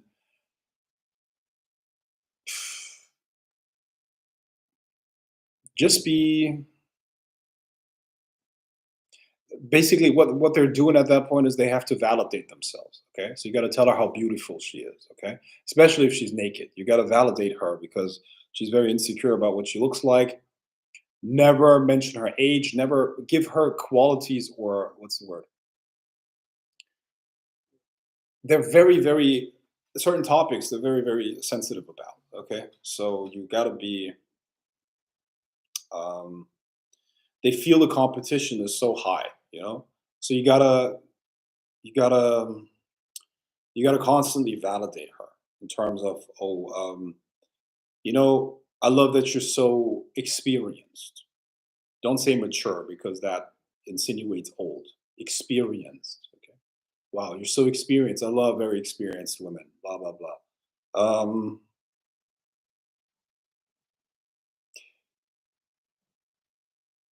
you have to understand that her main insecurity is that she's no longer the hot chick. Even if she's still hot, she used to be way hotter, and she feels that it's painful. So you gotta feed that. You gotta what's the word? Give her what she's lacking, which is confidence in her attractiveness. That's basically. You tell her how beautiful she is. You tell her how experienced she is. Wow, you're such. I love how confident you are on all this shit. Right. That's that stuff.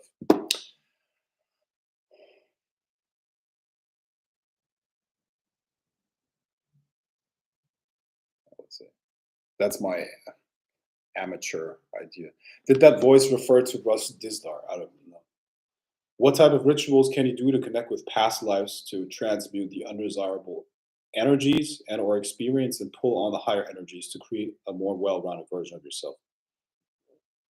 Um, look, a very simple ritual that you can do is basically just write out your own story, write out your own character as if you were like a movie character, and really just invent stories about your life and write them out. That's gonna get your mind going, and that's gonna shape your personality for you to actually become that person. You're actually gonna become that person that you describe in those stories. That's how you do that. You got to see yourself as a comic book character, and you write out your experiences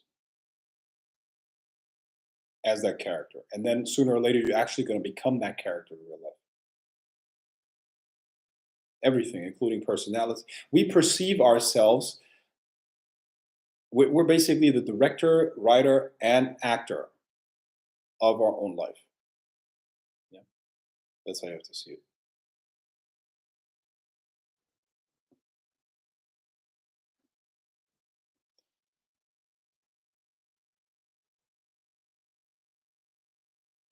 What type of rituals can you do to connect with? Oh, I got that. Do spirits keep tabs on certain people? I don't know what that means. Keeping tab on a person. Really don't know what that means. At least one in every town, you big old salty pimp.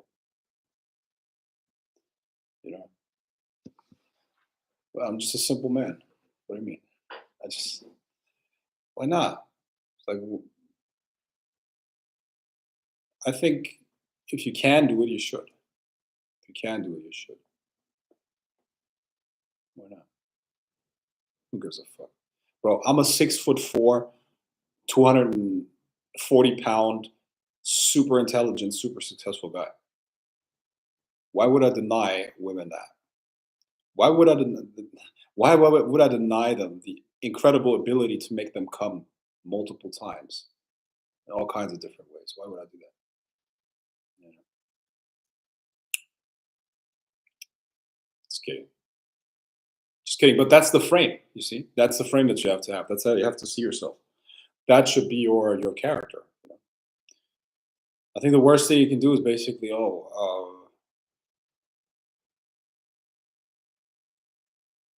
playing it down.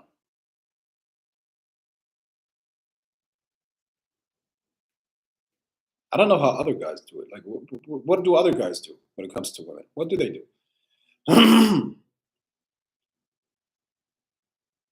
Oh, I'm so happy that I have you, baby. My one girlfriend, the only woman that I can have sex with. I'm so happy that I have you, baby. Yes, baby, I'll do whatever you tell me to do. I don't understand. I did everything to make her happy. I did everything that she asked me to do. Huh. And she still hates me. She won't give me sex. Bro, that's exactly why she doesn't give you sex. Because you do everything that she asks you to do. Because you're pussy. Pussy. Um, hold on. When doing a ritual, can you control when your desire will manifest? It will take the route of least resistance. But yes, I have experience with timing rituals, and it should be part of your intention. Should be part of your stated intent. I would say.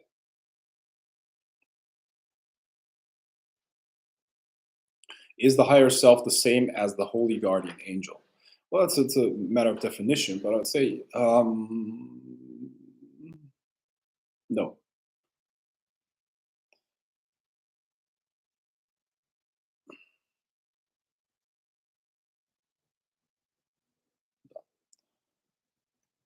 Um, okay. Who's the epitome of cool to you? Is there a historical figure or a fictional character you admire a lot? Um, I admire qualities in people, different qualities, and I like to. Here's how I see that. Here's how I see personality and all that stuff. You see what I mean? Personality to a large extent is malleable.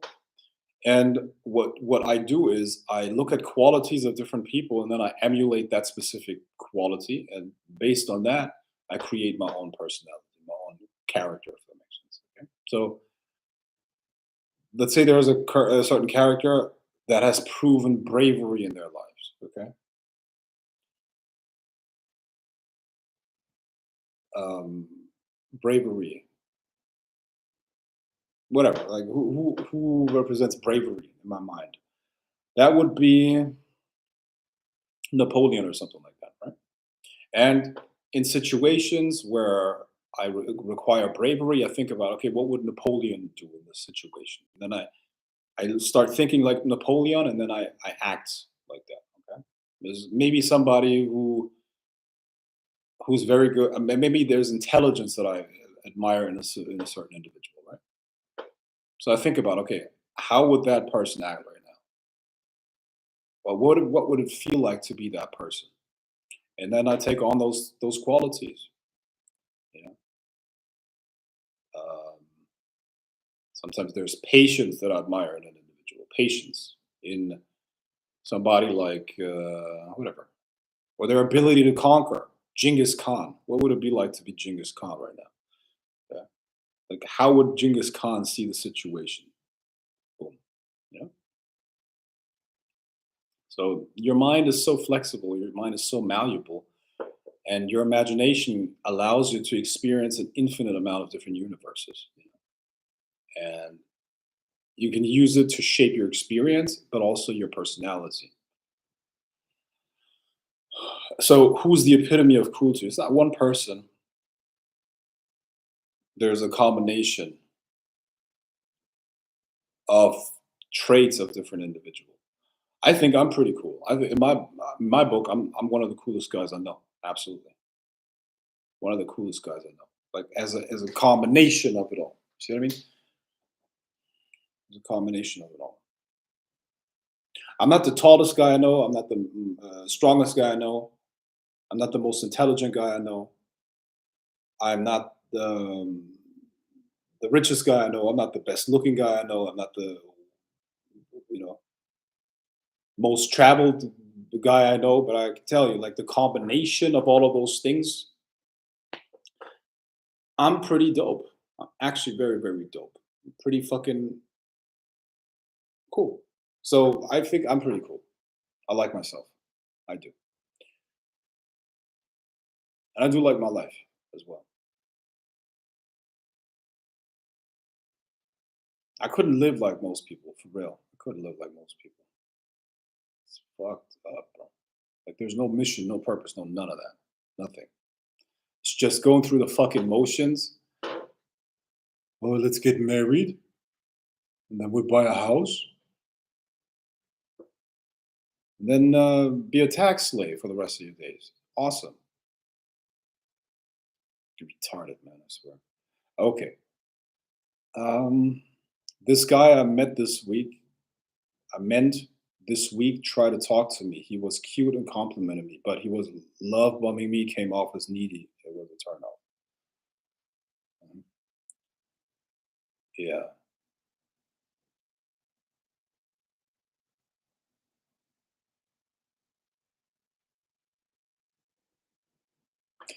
Yeah.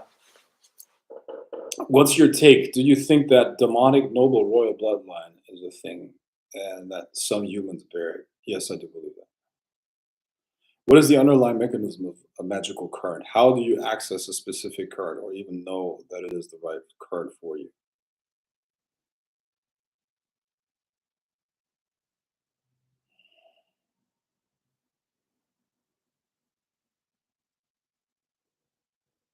It's the underlying mechanism of a magical card.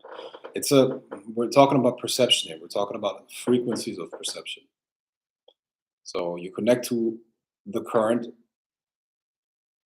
by working with the card. Like you have to go into path workings and other things. Okay, so if you can, like a lot of people did the Beitor path working with me. It's still ongoing, by the way. Like when we do path workings, really learn how to open up a card for yourself. It's not something I can answer in 2 sentences, but it takes time and it takes constant work with that spirit, with that energy, and that's how you open up a card. It's like a transformation, and after that transformation, you have a different view on life. You have a new perspective on life afterwards.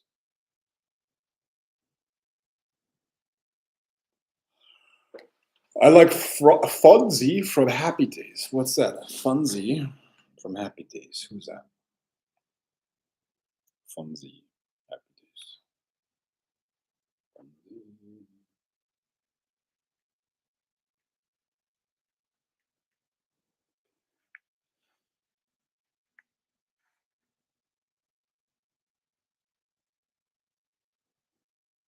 God, this fucking NordVPN is fucking annoying. Okay. Fonzie from Happy Days. You know what is not cool? This is, by the way, this is Fonzie from Happy. I don't know if you can see that. You know what's not cool in my book? It's like all those guys that are like,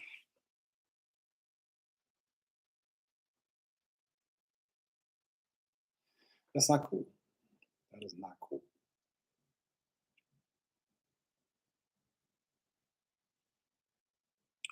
What's the most effective way to learn to perceive subconscious patterns? What's the most effective way to learn to perceive subconscious patterns? uh, behavior, behavior and outcome. That's the easiest way. Behavior and outcome, I would say.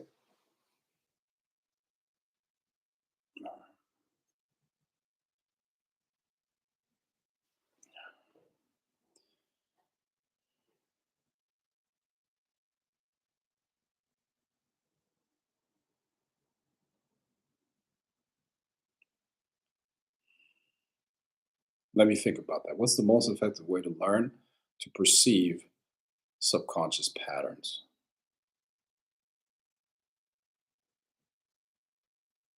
Yeah, like I said, behavior, you observe behavior and you observe outcomes. And based on that, you will be able to tell mm, what someone's subconscious patterns are.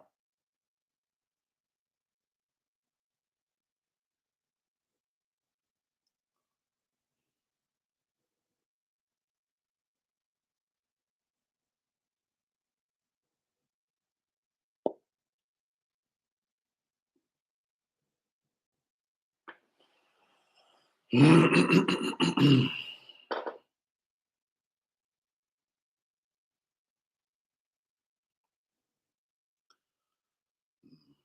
I gotta go boxing next week. It's been a while since I've been fighting. Boxing.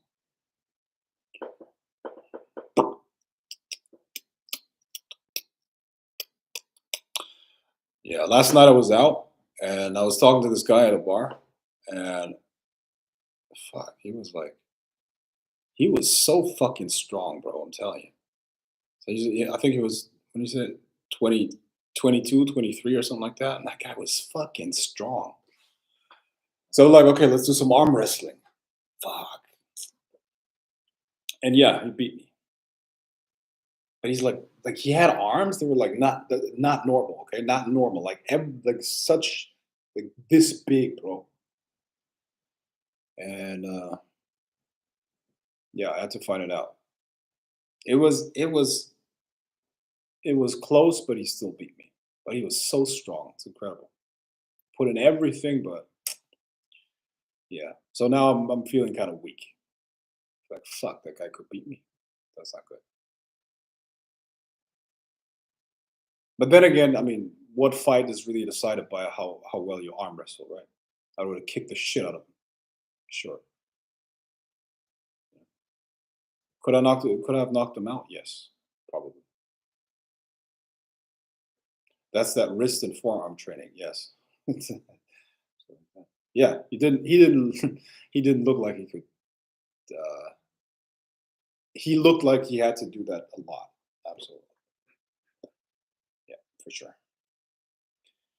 Is anger a force of Kundalini, and how do you balance properly channeling anger while on the path of Buddha like consciousness? Anger is not a force of Kundalini. Anger is is an emotional response to resistance. Um,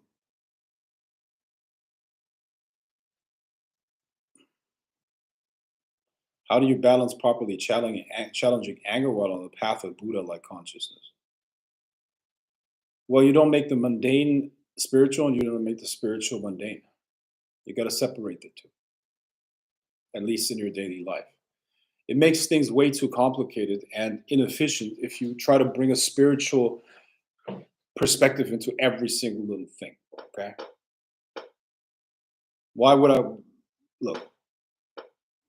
There are things that deal with spiritual stuff, and there are things that deal with mundane stuff.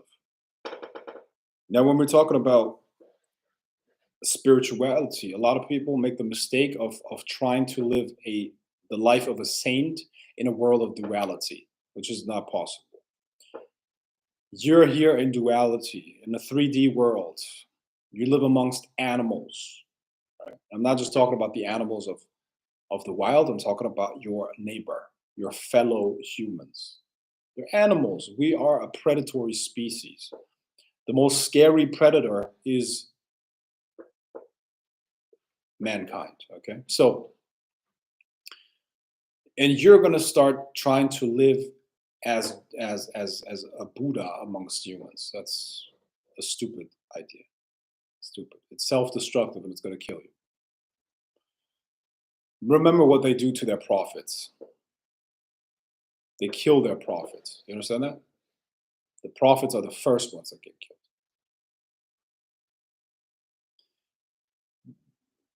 You know? So you don't make the mundane spiritual. You understand that to survive and to thrive in this world, you gotta be, you gotta be strong. You can't act like a Buddha. Now you can be kind, but don't think that the world will support you doing that. It's a sign of weakness. Too kind, like you're amongst wolves. It's a law of the jungle. Okay, it's a law of the jungle. And a lot of people think that I don't know street life, gangster life is tough. Yeah, it's tough on the streets, but the business world is even tougher for sure. Okay, business is cutthroat. Business is war for real. So you need way more mental toughness for business stuff than for like this little gangster bullshit. Right? Real gangsters wear suits. Real gangsters wear make laws. They don't break laws. They write laws. Okay, that's what real gangster is. That's what a real gangster does. All this gangster shit, like all of these. I listen to gangster rap. I do. Okay, but at the same time, I understand that these guys are fucking retarded. Like, come on, gangster rap. You think you're a gangster because you got a gun and you sell drugs? That's ridiculous. It's nothing. You know who's a real gangster? Fucking owner of a corporation, a multinational that that lobbies politics and has them write laws so that they can make I don't know 2 billion more this year. You know, they do something illegal and make 200 million with it, and the fine is 20 million. Yeah, that's the fine. Well, okay, I I bank 180, pay you 20, and I can still break the law. Okay, awesome. That's gangster. Okay, all those street thugs, they're retards. They're fucking dumb. You know. So, so that's my highly philosophical perspective on that topic. Gangsters, yeah, gangster rap. Don't even get me started. Okay, is anger a force for good? Okay, got that. It's like I don't like being taken advantage of, yet unsure of trusting in divine retribution versus making moves out of ego. It's a case to case decision. It's not easy.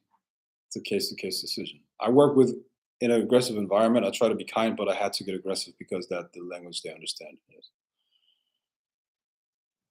Yes. Mercy, peace is only genuine when you are capable of harm, violence. Yes, exactly. Lucifer was the OG. He's the original originator of cool now that I think about it. Okay. I hear that. So essentially creation progress come from chaos. Found I've slipped into a long period of leading an aesthetic life. Perhaps this needs to change for real progression. Yeah, I guess so. I guess so. I guess so.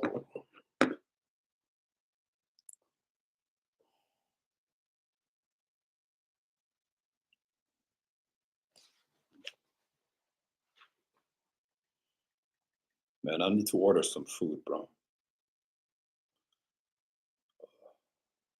Fucking starving.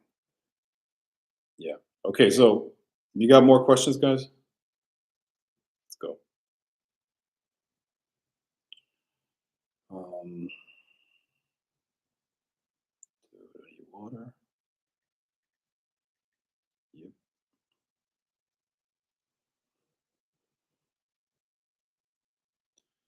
Bro, I never understood that idea of sparkling water.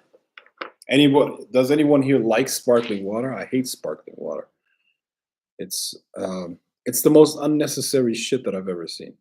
Sparkling water. Who likes that?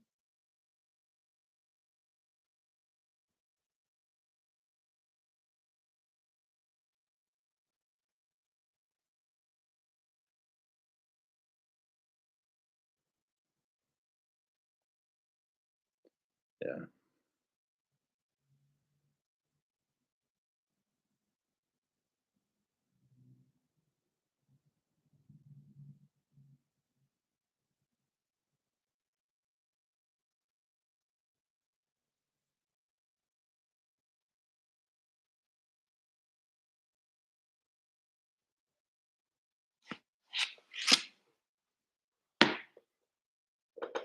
I like it because it's like soda without the calories or sugar.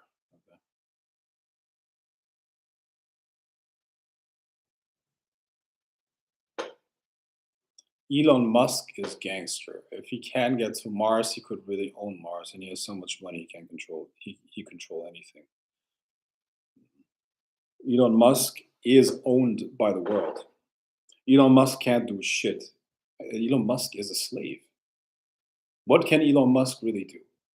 How free is that guy? He can go.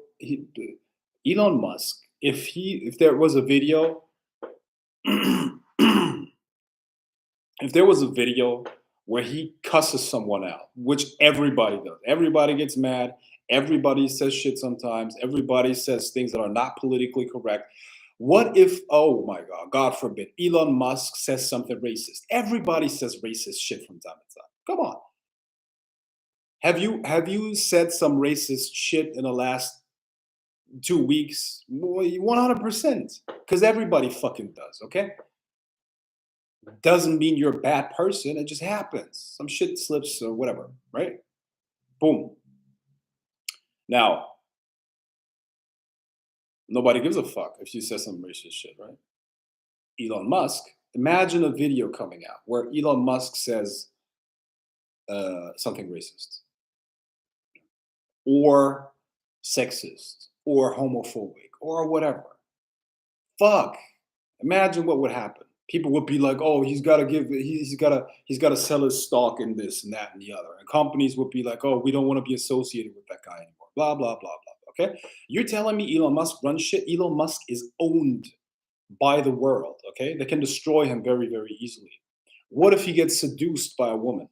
Okay, seduced by a woman and she creates a sex tape. Okay, she creates a sex tape. No, Elon Musk he can't do anything anymore. He's got zero freedom. You think being able to buy Twitter is like a boss? Okay, it's great. Golden cage. That's what I'll say. Golden handcuffs, golden cage. That's a reality for most celebrities. By the way, I would in no way, shape, or form want to trade places with those guys because they can't say whatever they want to say. They can't do whatever they want to do, and they're constantly afraid of being exposed for something. That's why they have to settle all the time. Okay, settle this, settle that relationship, settle this, that money, and this gag order, gag order, gag order, gag order. Fuck that. Never. I would never live like that. You know, not that great of a life. I think people got it wrong. People got it twisted. It's not that great. I don't. I don't believe that. And well, you know what's a great life is where you don't give a fuck, where you can say whatever the fuck you want, and nobody can destroy you. Nobody owns you. That's power. That's where you have. You know, that's powerful. And there are very, very few people who can withstand that. Okay, that type of pressure. This was incredible about Donald Trump. Imagine, like, would you have been able to take that shit? Most people collapse because uh, their coworker doesn't like them or something like that. Donald Trump was being bullied and fucking psychologically destroyed for 4 years straight by every fucking news outlet. Half the world hates him, hated him. Would you be able to withstand that? Probably not. Right? So, fuck Elon Musk. Okay, fuck that guy. He's owned. He's a slave, a high-paid slave. That's what he is. You know.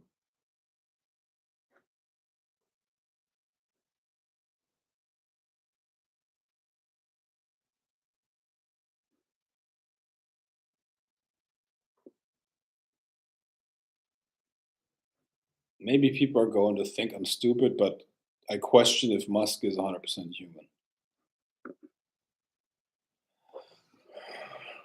Gangster in the sense that he's made a lot of money, but there are many aspects to masculinity outside of wealth accumulation.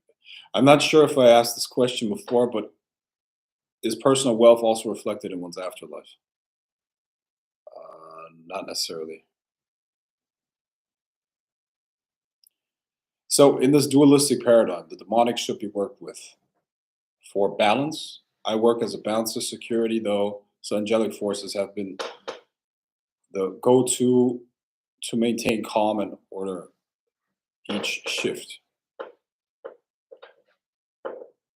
Yeah, I understand that approach. Makes sense. I do understand that approach.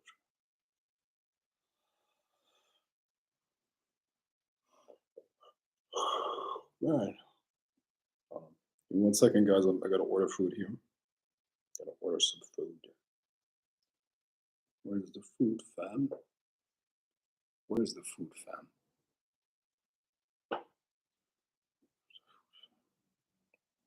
Does any of you guys know Top Boy? I am not pro Trump. Well, that's not the point. I'm not pro Trump either. I don't give a fuck about Trump. I don't give a fuck. I don't give a fuck about politics, generally speaking, because it's bullshit anyway. So Trump is a cult leader, obviously. Make America great again. It has nothing to do with. Look, I understand that Biden is a joke. Okay, I get that, but it literally does not matter who's on top. See, I'm speaking from outside of America. The thing is that Americans live in a bubble. And hey, I'm not trying to be I'm not trying to sound condescending or disrespectful or anything. It's not my intention. But what I can promise you is that Americans live in a bubble and they believe that they're the center of the world. Now, America used to be a very the most powerful country in the world up until now. It's not no longer the case. America is in decline. I promise you. It's in a cultural decline, it's in an economic decline, and it's going to go downhill from now. It's never going to go up again. It's going to go downhill from now. I promise you. It's going to be worse in 10 years than it is today. And it's going to go down and down and down. And that's just what it is. The American empire is finished. It's done. And the power and the energy is moving somewhere else. So it literally does not matter who's the president. Make America great again cannot work. It can't work because the times are different and nobody can do that. Nobody can mess with cycles. Okay? So the point that I'm making here is that the times of America are over. And you can feel it collapsing. Everybody can. Europe too. Europe very soon too. Okay. Europe too. It's not good here anymore. This whole system that we've been creating, have created here, is not sustainable anymore. So, um, don't look for political leaders to give you a direction because Trump, all he cares about is himself. Obviously, yes, cares about his own corporations and his legacy. That's what he cares about, not about you. And anyone who follows that and believes in a political leader is just an idiot, in my opinion, for real. That's basically what I'm trying to say. Is the Egyptian Book of the Dead geared towards creating one's afterlife? No. Um, it teaches you how to navigate the afterlife. Top Boy is legendary, yes. Any thoughts on Tiamat? By the way, you are one of the greatest magicians. Well, thank you. Yeah, I could tell you something about Tiamat, but that would lead a little bit too far. Egyptian Book of the Dead, aka Book of the Coming Forth of Day. Yeah, man. Shall I eat?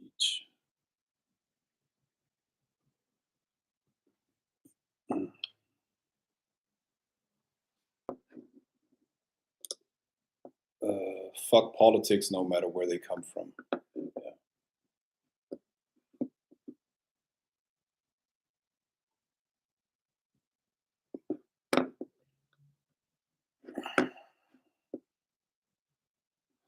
Yeah.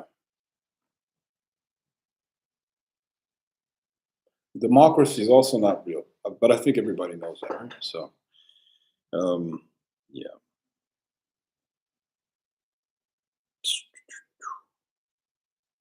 Bro, what should I eat?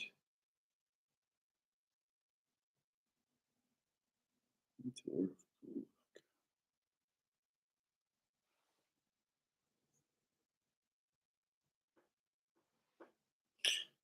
Maybe some fruit.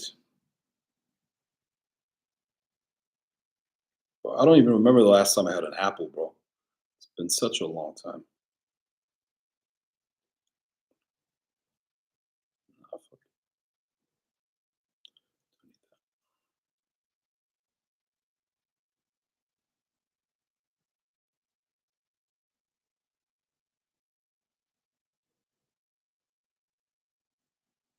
tomatoes. Yeah, tomatoes. Mm.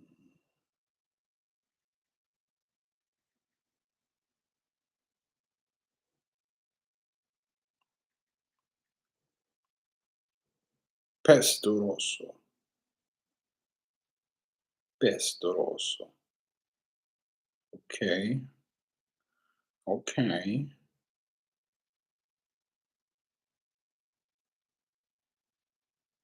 Yeah. All right.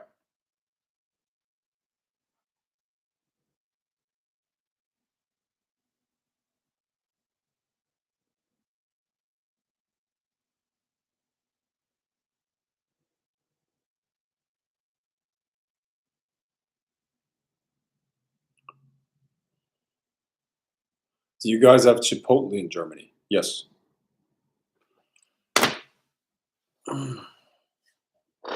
If you had one piece of advice for the aspiring magician, what would it be?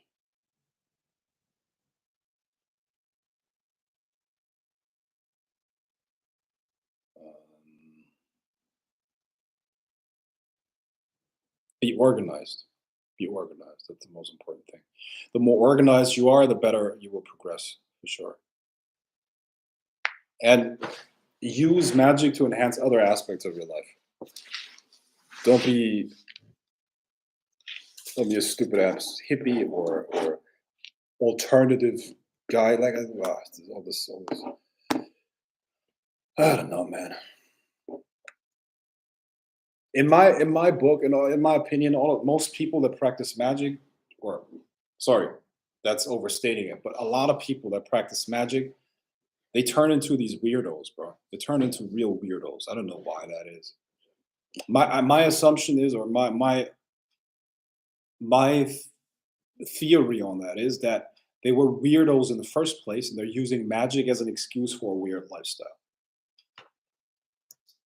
So, um, by their fruits you shall know them. Okay, so if somebody is able to lead a productive life, um, they are sane. Okay, so sanity is the most important thing. Work on your sanity, maintain it, and that's a good foundation for uh, magical progress.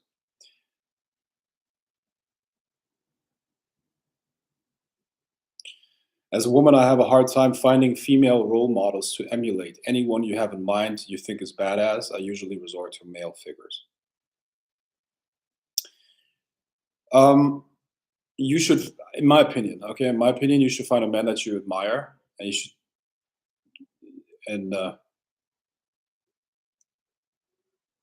okay, here's how I experienced it in my life a lot. Okay, so once again, we look at evolution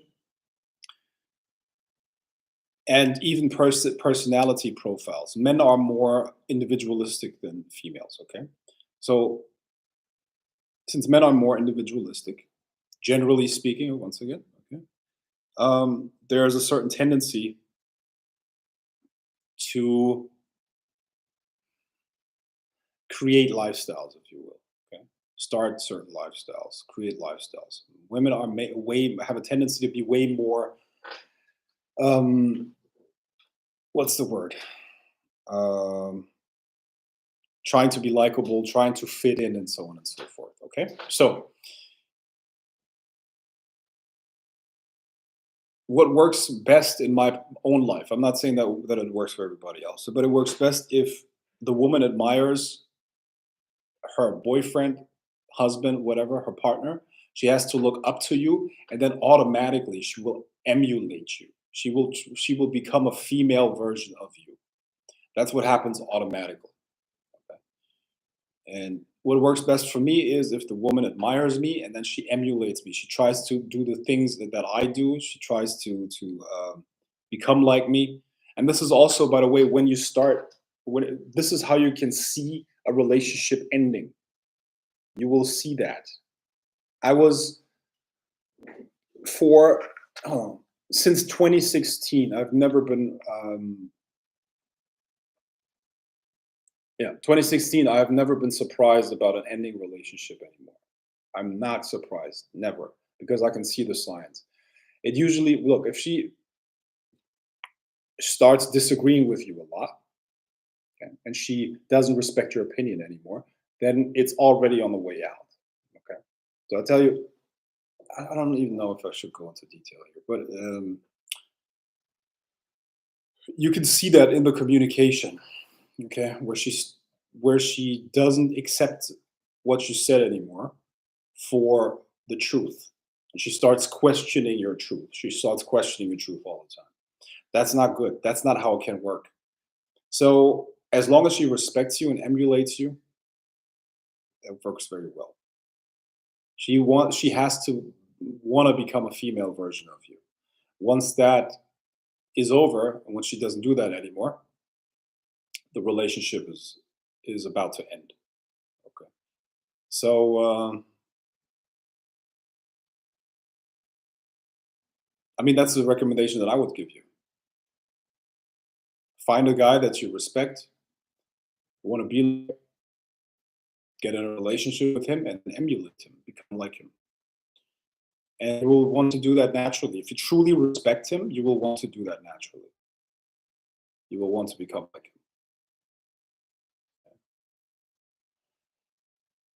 Also, know that at one point you're going to start feeling the urge to leave because that's what all women do. Okay? You will want to leave him, uh, and that's fine. You know, um, just be clear that you actually want that, and don't make a mistake there, because a lot of women want to keep their options open. Then, okay, they try to keep a door open so that they can come back in case they decide to come back. But um, out of self-respect, I would never do that. I would never take a woman back that leaves ever. Don't do that. That's stupid. Um,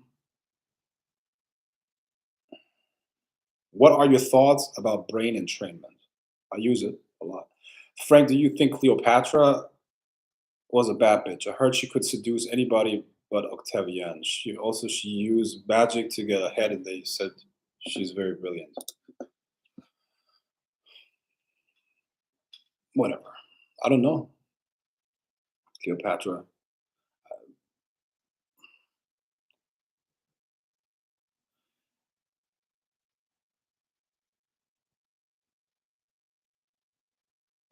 Um, well, I don't know. Cleopatra. I don't know. She's not that impressive to me, to be honest.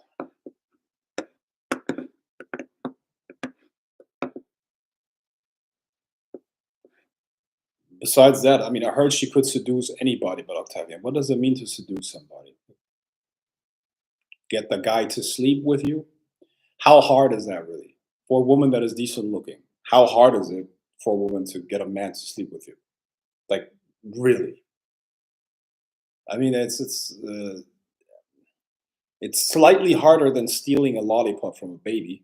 Okay, but that's it. Okay. If a woman brags about being able to sleep with a lot of men, that's like, yeah, I took a piss 4 times today. Such a great, such a great pisser. Like there's no work involved at all. Okay, that's ridiculous. Okay, so what are your thoughts on Germanic paganism, aka Asatru? Yeah, well, with German paganism, the problem is that a lot of those guys they use that.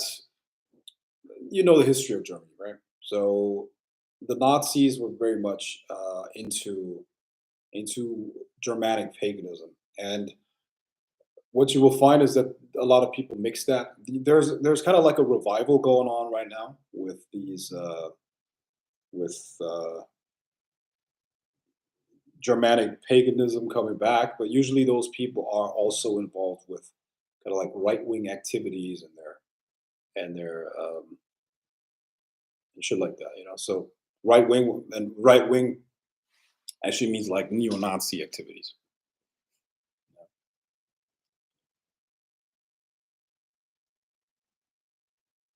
So what do I think about that? I think it's yeah, it's an okay thing to do if you keep it spiritual. You know, keep it spiritual.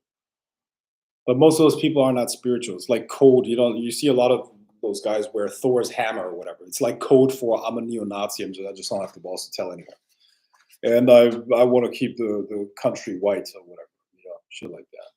Idiots. Idiots. Okay.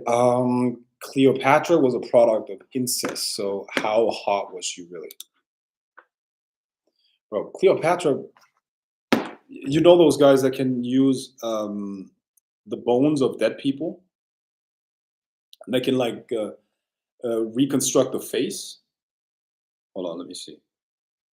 Cleopatra was not hot. Okay. Uh, Cleopatra was actually kind of reconstruction.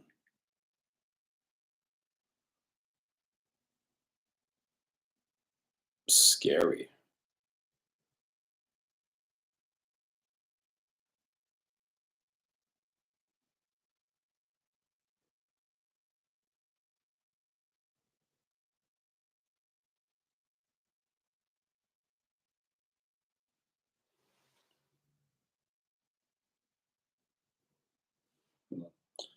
Let me just make sure that it's actually her.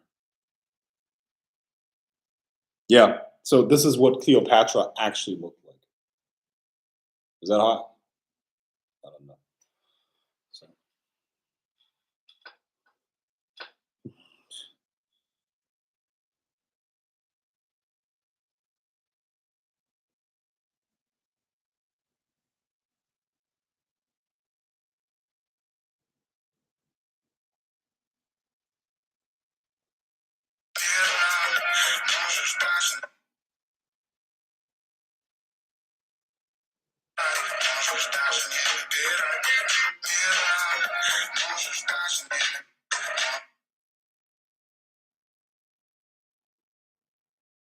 yeah.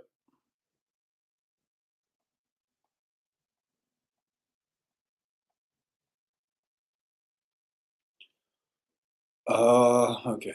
She probably just guaranteed to give that GOG 3000 Spit Bubble edition. So of course most men would give in to that since most men don't have standards. what do what do you mean standards? This is not a game. It's serious, bro. Like, you're whatever. You're a Roman emperor or something like that, or a Roman conqueror or whatever, and you roll up on the fucking temple or palace. Look, if she's a queen of a country, I'm gonna fuck her. I don't care, even if she's ugly. I don't care. Just it's a queen. Why not? I don't want a role model known for finessing men to get ahead. That's so lame. They had bad taste in women back in those days, it seems. No, she was just. Um, I feel you. Why is radionics ineffective for some magicians? Because they can't make the connection between the device and um, and their own energy body.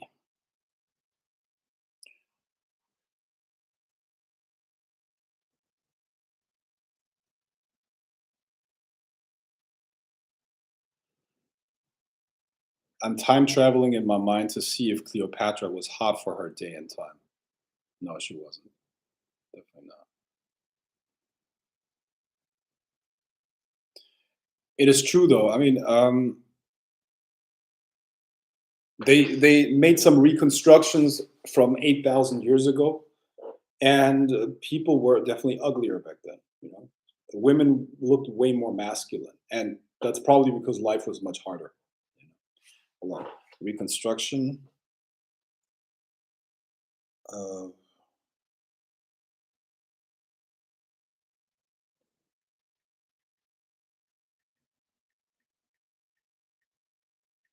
reconstruction phase. 8,000 years ago.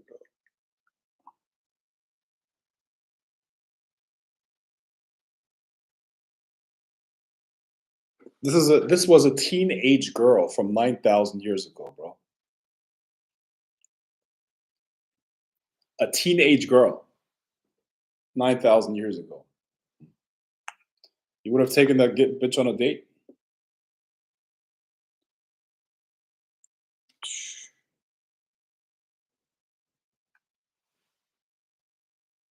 That's scary, huh?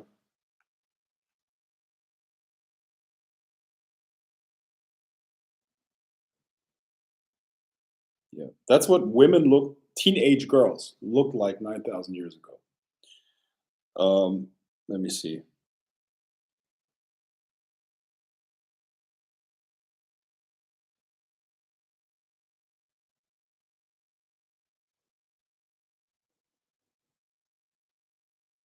Oh, did you know that the first Britons were actually black? The people that settled in Britain looked like this. They're actually black people. That was 4,400 years ago. Hold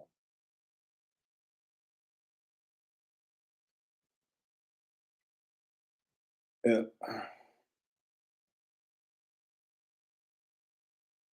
It's funny, man. The first Germans were black too. That's what I learned at university. Uh, they had dark skin.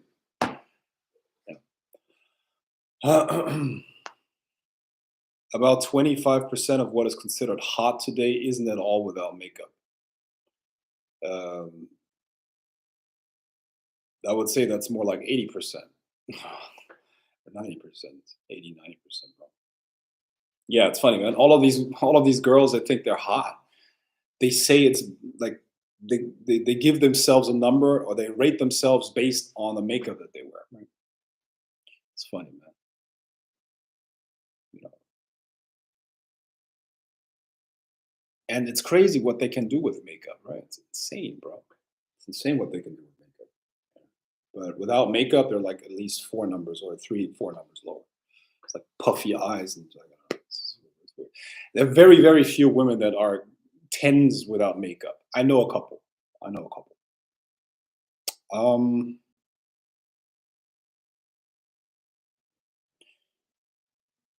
in 2029, 2010, I had a girlfriend from Canada. She was very, very attractive without makeup. She barely wore any makeup. She was still very, very beautiful. Very beautiful. And that's rare, you know, very rare.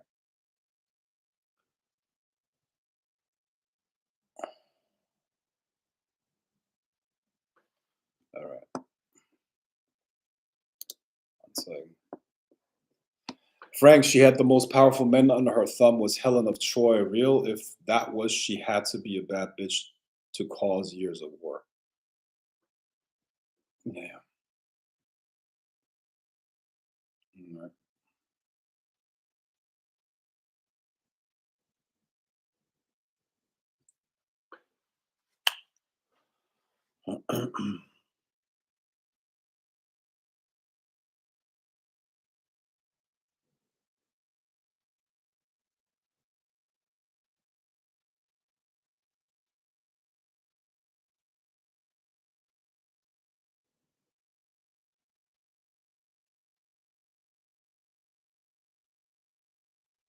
This is super interesting to me, like these facial reconstructions from people in the past. It's insane. So it's called forensic facial reconstruction. I saw a toothless meth head transform to a model with makeup. Yeah, I've seen, yeah, that's crazy. I know. It's insane.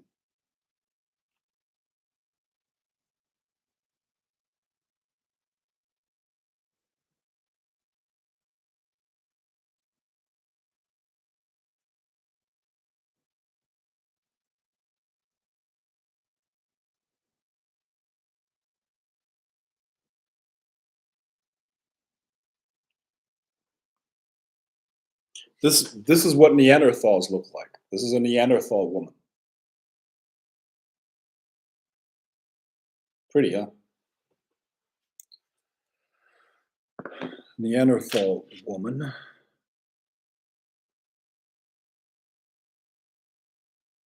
Uh,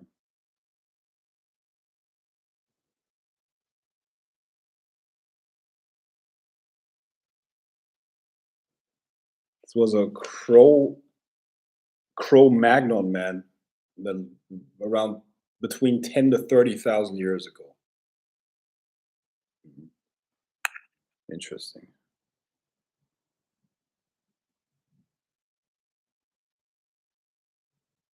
Okay, a Neolithic white hawk woman. What is that?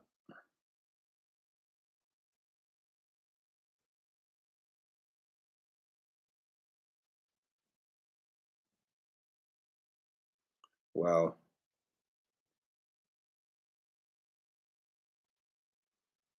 Yeah. This woman, she lived 5,000 years ago in Brighton, England. I'll be right back. Give me 1 second. 1 second.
Where's that?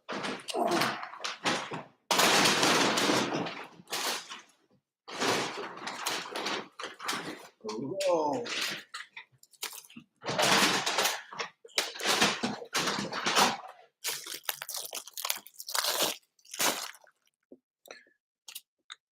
Okay, so got some food. All right, so this woman was discovered, or she lived 5,000 years ago in Brighton, England, and she was buried with a lot of charms around her. Stone Age woman, 5,000 years ago. She was only 4 foot 9 inches. That's the woman I showed you earlier. So, 5,000 years ago.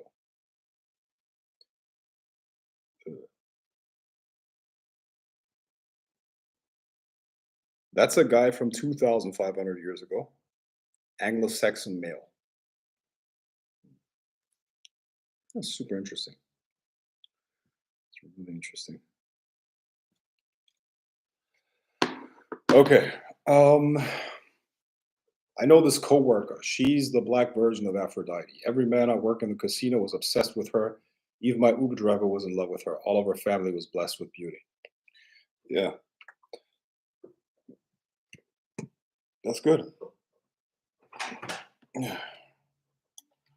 That's good. All right.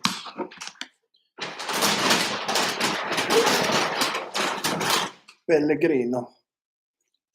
Pellegrino. I just wanted to say, I have around 4% Italian in me, and I'm aware of that since a couple of months. So from now on I can cook. So I got Italian in me. I can officially cook now. Before that, no. But now I can. I discovered that talent in me. I also have this. I have this special way of pronouncing things. I don't drink water. No, I don't drink sparkling water. I drink Pellegrino. Pellegrino. Yeah, that's what 4% of the Italian ancestry does to you. Pellegrino. Okay. Mm.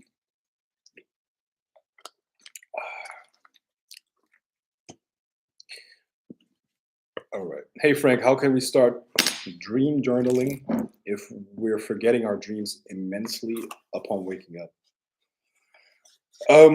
Bro, it's literally just trying over and over and over again. And the more you try, the better you'll get at it. Trust me. That's literally it. You just try it more often, and then you get better at it. So, all right. So I'm gonna have dinner if you don't mind, but I'm gonna still do this live stream because I don't care right now. Let's see. I'm just gonna do an experiment here. I don't even know what I'm gonna eat. Well, this is toast, and I'm gonna use some pesto. You seen that before? Pesto rosso, pesto rosso. All right, and I'm gonna try that on toast. Who cares, right? Let's see. Mhm.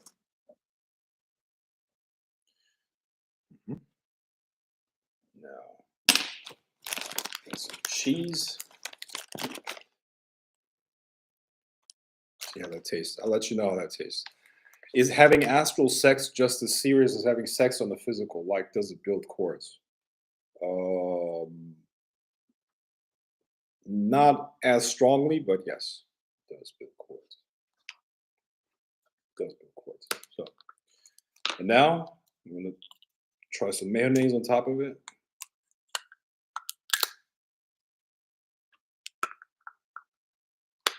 And I should have ordered tomatoes. Tomatoes. I love tomatoes. I wonder what that means. If a person loves tomatoes. Okay. Let's see.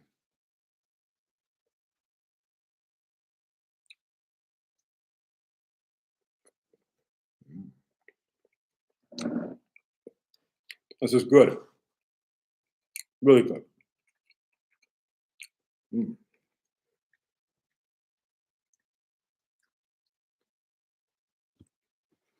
yeah.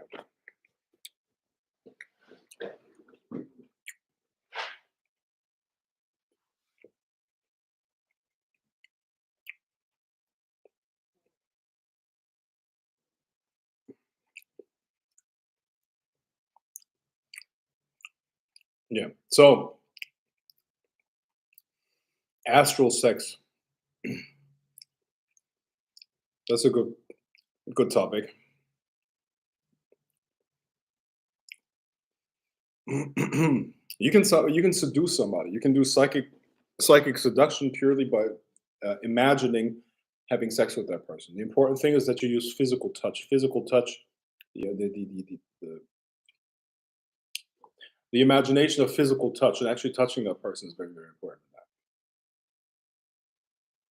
What's the most memorable teaching a spirit has given you? Um, what's the most memorable teaching a spirit has given me? Lucifer, in very, very early on. One of the first contacts that I had with Lucifer told me,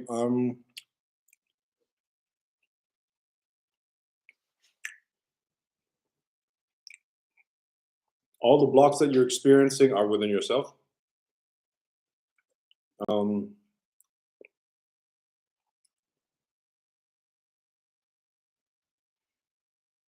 and the key to overcome them is also within you. Something like that, something along those lines. It's a very good teacher, and it's been true. It is true, absolutely.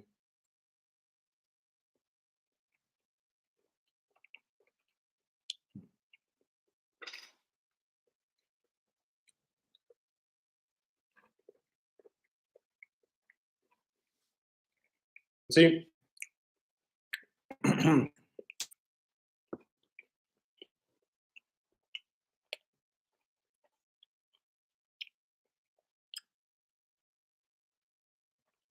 let me put it like this: the main problem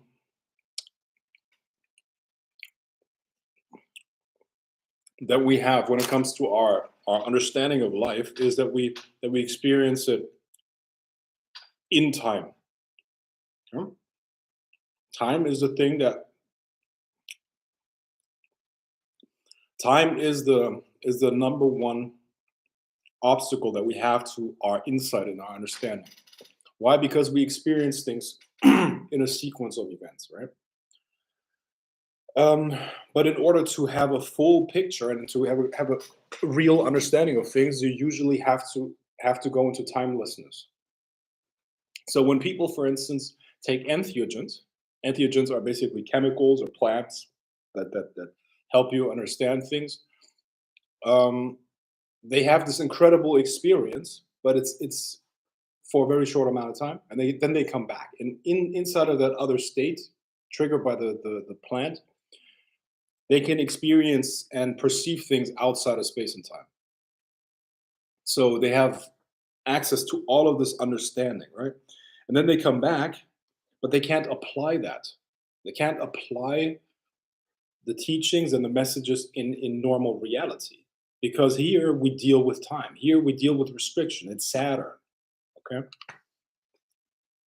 so a lot of people make the mistake and think they're more advanced than they actually are. Especially those that work with plants a lot because they have all of these communications, all of these insights, but they can't use it. So what's important is that you learn um, how to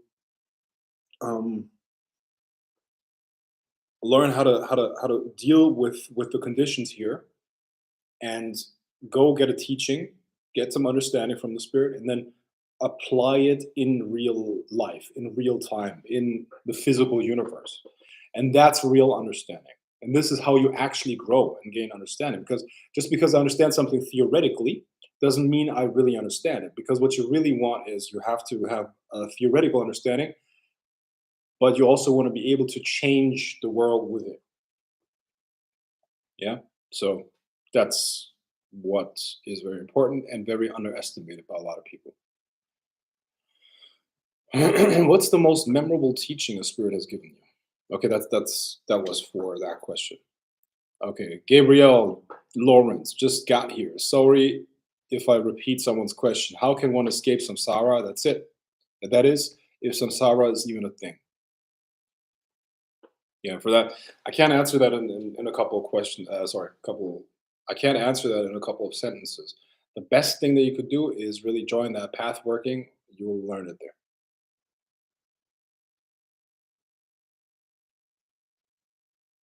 Mary, Mother of God, says, nobody loves you more than your mama. Yeah,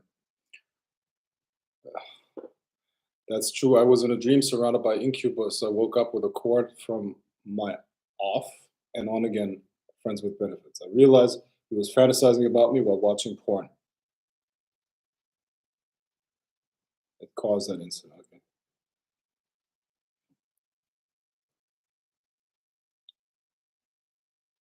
Yeah. Be suspicious of unearned wisdom. The saying goes well with what you said. Just said about drugs and plants. Exactly. Yes, yes, yes. That's exactly what I mean, bro.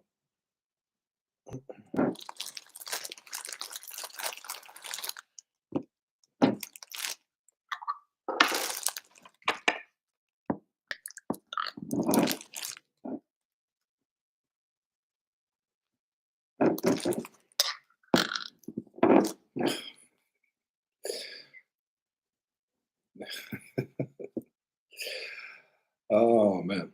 Why am I laughing? I was out, yeah, I was out last night. Bro. People ask about pickup lines, right? People ask about pickup lines. Fuck, bro. You know what I did yesterday? What I tried? I was basically I was at the bar. A girl was here, and I just basically walked up to her and told, "Hey, can you feel it? Feel my arms. Feel my arms. Do you think they're big? Do you think that biceps is big?" And then she basically said, "Yeah, compared to most other guys, here it is." Boom. There you go. See, that's a pickup line right there. All right. So fuck all this complicated indirect game. I'm so bad at indirect game. I can't. I'm really bad at that. Are you aware of any significant astrological shifts lately? My energies feel pretty intense this week for some reason. Okay, let me see. Well, um, I'm not aware of something that's happening at large, but maybe um, look at your own personal um horoscope, your own personal chart, and how would you do that? I'm sure there's some program out there online where you can type in your data and it gives you the aspects and what's going on in your own personal life. I'm sure you can look at that.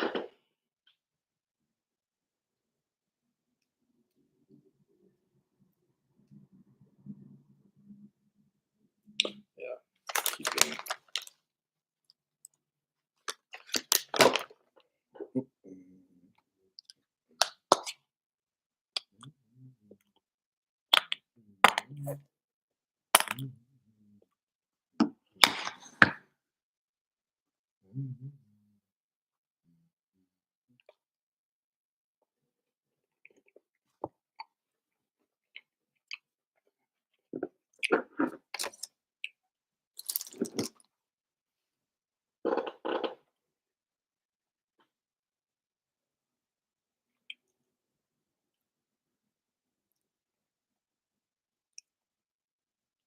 Okay. All right, guys. Do we have any more questions?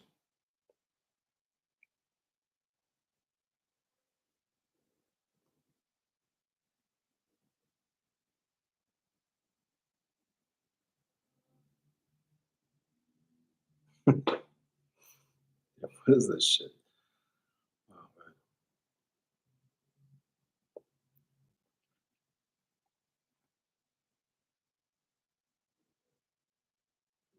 man.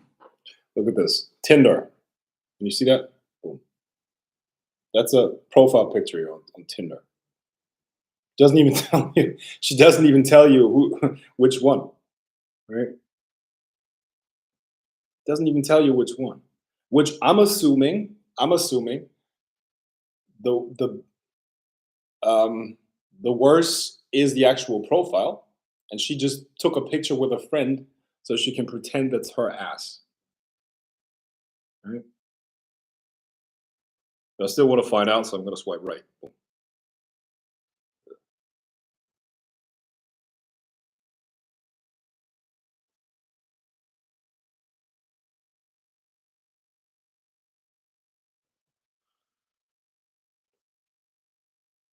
Yeah.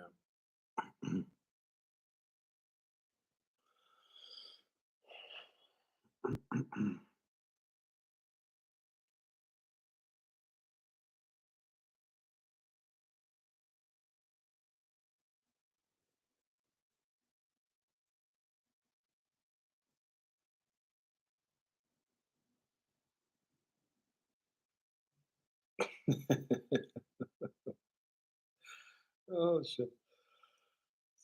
Um,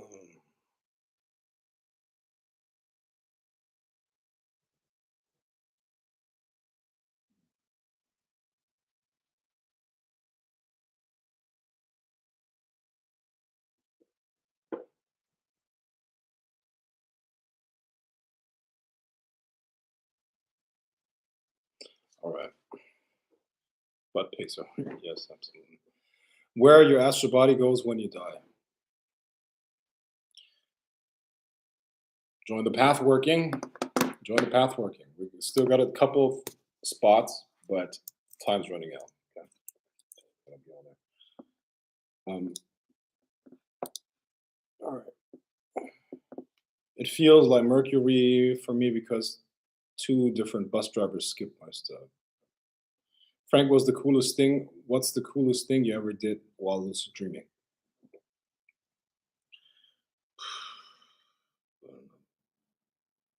I deal with I do rituals when I dream, lucid dreaming. You know, I take care of shit. I handle shit. Like I'm not the type of guy that would I don't know. I'm not the type of guy that would do useless stuff like playing games or anything like that. Okay. One of the coolest things is communicating with aliens. Okay, extraterrestrials, extraterrestrials, ETs. Yes, talking to those guys is cool.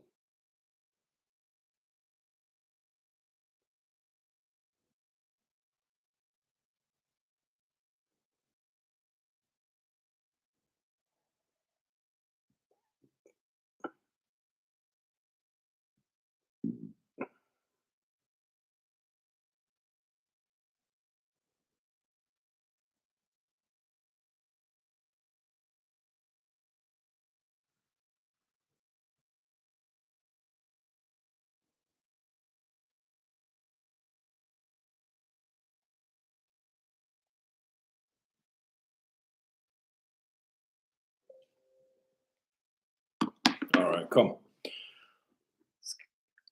Let's bang the shit out. All right. Yeah, I just posted the link for the path working. Okay, so sign up for that.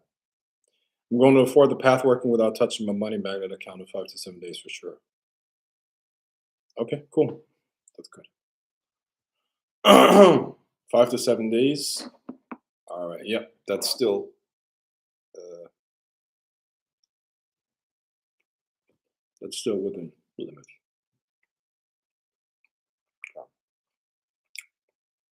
Okay, guys. We did 3 hours. I hope you got some value out of this.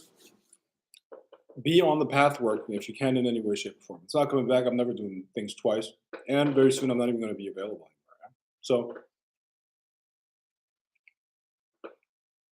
do your best to sign up. Bye bye.